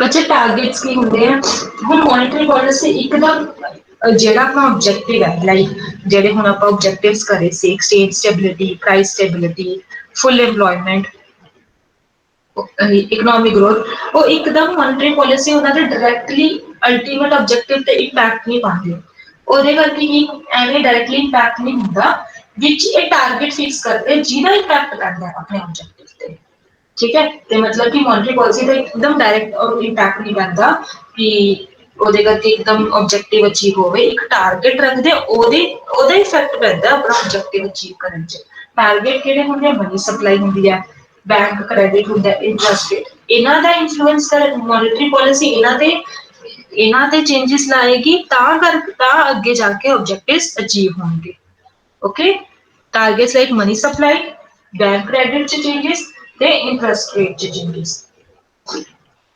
ਇਹਨੂੰ ਕਹਿੰਦੇ ਆਪਾਂ ਟਾਰਗੇਟਸ ਤੇ ਟਾਰਗੇਟਸ ਕਹਿੰਦੇ ਉਹਨਾਂ ਚ ਟਾਰਗੇਟ ਆਪਣਾ ਮੈਜ਼ਰੇਬਲ ਵੀ ਹੋਣਾ ਚਾਹੀਦਾ ਹੈ ਕਿਤੇ ਅਟੇਨੇਬਲ ਵੀ ਹੋਣਾ ਚਾਹੀਦਾ ਵੀ ਐਵੇਂ ਦਾ ਟਾਰਗੇਟ ਰੱਖਣਾ ਚਾਹੀਦਾ ਜੋ ਆਪਾਂ ਮੈਜ਼ਰ ਵੀ ਕਰ ਸਕੀਏ ਉਹਦਾ ਡਾਟਾ ਵੀ ਮਿਲ ਸਕੇ ਅਟੇਨ ਕਰ ਸਕੀਏ ਮਤਲਬ ਉਹ ਟਾਰਗੇਟ ਆਪਾਂ ਐਵੇਂ ਨਾ ਹੋਵੇ ਜਿਹਨੂੰ ਆਪਾਂ ਅਟੇਨ ਹੀ ਨਾ ਕਰ ਸਕੀਏ ਠੀਕ ਹੈ ਤੇ ਫਿਰ ਟਾਰਗੇਟ ਅੱਗੇ ਆਪਣਾ ਜੇ ਆਪਾਂ ਟਾਰਗੇਟ ਅਚੀਵ ਹੋਏਗਾ ਤਾਂ ਅੱਗੇ ਆਟੋਮੈਟਿਕਲੀ ਆਪਣੀ ऑब्जेक्टिव ही अचीव हो जाएगा अंडरस्टूड ये टारगेट है बस ये तो छोटा जिहा ही करना ਆਪਾਂ ਤੇ ਲਾਸਟ ਹੈ ਮੋਨੇਟਰੀ ਪੋਲਿਸੀਜ਼ ਦਾ ਇੱਕ ਮੋਨੇਟਰੀ ਪੋਲਿਸੀਜ਼ ਦਾ ਇਨਸਟਰੂਮੈਂਟਸ ਹੈ ਬੱਚੇ ਜਿਹੜੇ ਆਪਾਂ ਹੁਣੇ ਕਰੇ ਨਾ ਕੁਆਂਟੀਟੇਟਿਵ ਇਨਸਟਰੂਮੈਂਟਸ ਤੇ ਕੁਆਲਿਟੇਟਿਵ ਇਨਸਟਰੂਮੈਂਟਸ ਇਹ ਮੋਨੇਟਰੀ ਪੋਲਿਸੀਜ਼ ਦੇ ਵੀ ਇਨਸਟਰੂਮੈਂਟਸ ਹੈ ਇਹ ਸੈਂਟਰਲ ਬੈਂਕ ਦੀ ਵੀ ਟੈਕਨੀਕਸ ਹੈ ਮੋਨੇਟਰੀ ਮੈਨੇਜ ਕਰਨ ਦੀ ਤੇ ਇਹ ਆਪਣੇ ਮੋਨੇਟਰੀ ਪੋਲਿਸੀ ਦੇ ਵੀ ਇਨਸਟਰੂਮੈਂਟਸ ਹੈ quantitative या general credit controls they qualitative and selective credit controls these both are techniques of monetary management of central bank ਤੇ ਇਹ monetary policy ਦੇ instruments ਹੀ ਨੇ ਠੀਕ ਹੈ ਤੇ ਜੇ instruments ਆਏ monetary policies ਦੇ ਇਹੀ ਕਰਨੇ ਆ quantitative instruments and qualitative instruments ਜੋ ਹੁਣੇ ਕਰਾਏ ਮੈਂ central bank ਦੇ techniques ਚ ठीक है ਤੇ ਲਾਸਟ ਆਪਣਾ trends in monetary policy of reserve Bank of India ਹੁਣ ਬੱਚੇ ਆਪਾਂ ਮੋਨੇਟਰੀ ਪੋਲਿਸੀਜ਼ ਦੇ ਜਿਹੜੇ ਵੇਰੀਏਬਲਸ ਹੈ ਠੀਕ ਹੈ ਇਨਸਟਰੂਮੈਂਟਸ ਹੈ ਕਿਹੜੇ ਸੀਗੇ ਆਪਣੇ ਬੈਂਕ ਰੇਟ ਠੀਕ ਹੈ ਤੇ ਰੈਪੋ ਰੇਟ ਵੀ ਹੁੰਦਾ ਹੈ ਰਿਵਰਸ ਰੈਪੋ ਰੇਟ ਵੀ ਹੁੰਦਾ ਹੈ ਕੈਸ਼ ਰਿਜ਼ਰਵ ਰੇਸ਼ੀਓ ਤੇ ਸਟੈਚੂਟਰੀ ਲਿਕੁਇਡਿਟੀ ਰੇਸ਼ੀਓ ਇਹ ਸਾਰੇ ਕੀ ਨੇ ਇਹਨਾਂ ਦਾ ਟ੍ਰੈਂਡ ਕਰਨਾ ਟ੍ਰੈਂਡ ਮਤਲਬ ਇਹਨਾਂ ਦਾ ਲੇਟੈਸਟ ਕਿੰਨਾ ਕੁ ਚੱਲ ਰਿਹਾ ਆਪਣਾ ਠੀਕ ਹੈ ਕਿੰਨਾ ਕੁ ਰੇਟ ਚੱਲ ਰਿਹਾ ਤੇ ਇਹ ਬੱਚੇ ਨੋਟ ਡਾਊਨ ਕਰ ਲਓ ਤੁਸੀਂ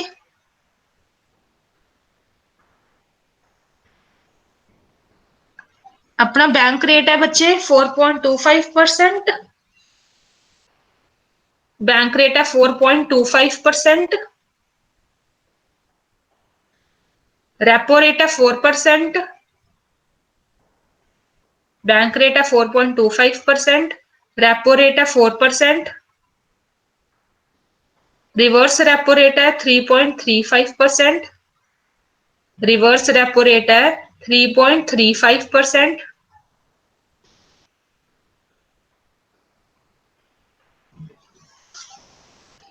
कैश रिजर्व रेशियो या CRR है 3% CRR है 3% ते स्टैट्यूटरी लिक्विडिटी रेशियो या SLR है 18% 18%। आई रिपीट बैंक रेट है अपना 4.25%, रेपो रेट है 4%, रिवर्स रेपो रेट है 3.35%, कैश रिजर्व रेशियो या CRR है अपना 3%, स्टैट्यूटरी लिक्विडिटी रेशियो और SLR है अपना 18%। अंडरस्टूड? एनी डाउट बच्चे? बच्चे अपना सेक्शन 1 द फर्स्ट पार्ट हो गया।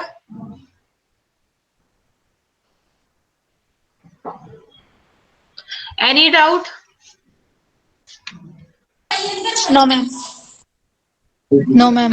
कोई लीव मत करना कोई अपनी, मैं अटेंडेंस ले रही हूँ।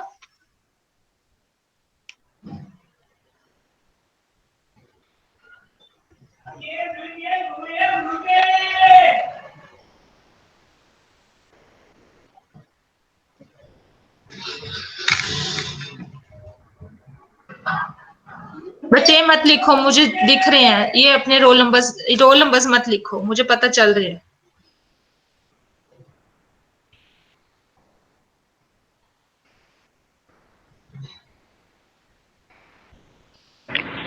मैम इस टॉपिक में क्वेश्चन किस फॉर्म में आ सकता है? एक लॉन्ग क्वेश्चन आएगा आपको, बाकी शॉर्ट आएंगे। सेंट्रल बैंक पे भी आ सकता है आपको, है ना। अभी वैसे तो ये इंस्ट्रूमेंट्स है जो इंस्ट्रूमेंट्स ऑफ मॉनेटरी पॉलिसी कराए हैं मैंने, या जो techniques of monetary manage of central bank, ये दोनों सिमिलर थिंग्स है। इन पे क्वेश्चन लॉन्ग जरूर आ सकता है, ये इंपॉर्टेंट है, जरूर कर लेना। या फंक्शंस ऑफ सेंट्रल बैंक पे भी दो बता देती हूँ आपको इसमें से long, functions of central bank और techniques of monetary management of central bank या इंस्ट्रूमेंट्स ऑफ मॉनेटरी पॉलिसी। ठीक है, ओके मैम।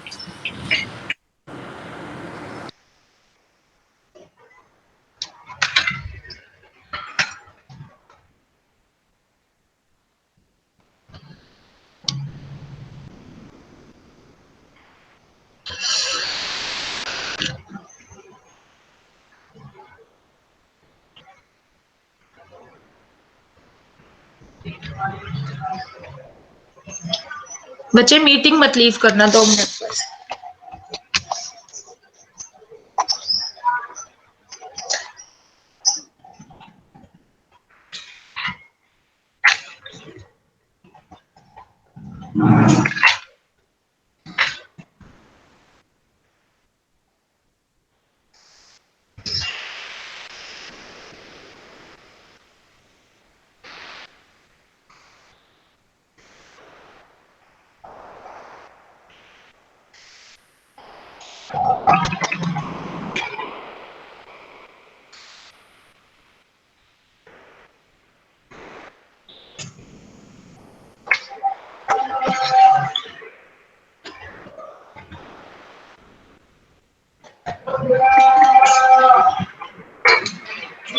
ठीक है बच्चे, होगी अटेंडेंस आपकी। Now you can leave the thank you ma'am. Okay thank you ma'am. Okay, welcome.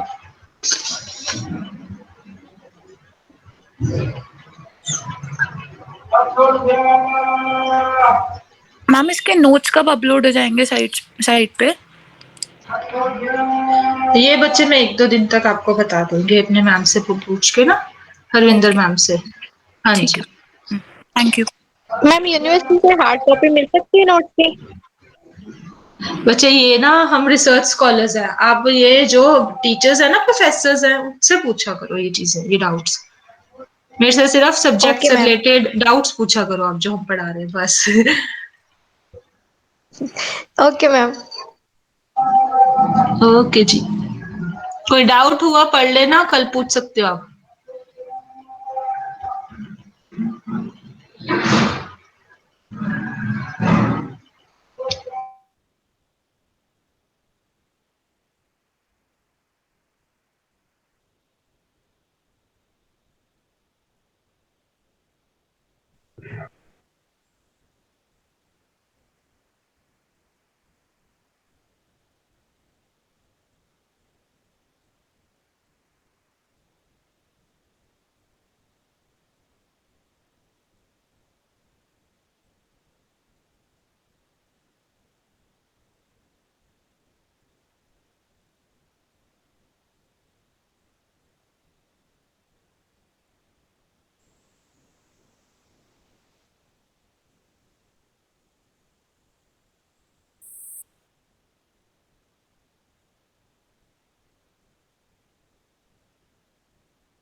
होगी खत्म क्लास?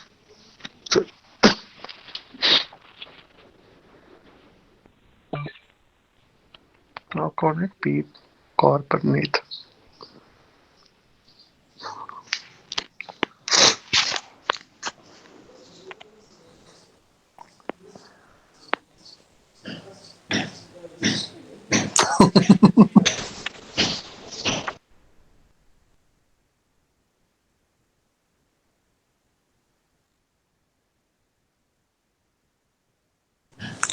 ਜਿਹਨੇ ਨੋਟਸ ਬਣਾਏ ਨੇ ਸਾਰੇ ਸ਼ੇਅਰ ਕਰ ਦਿਓ।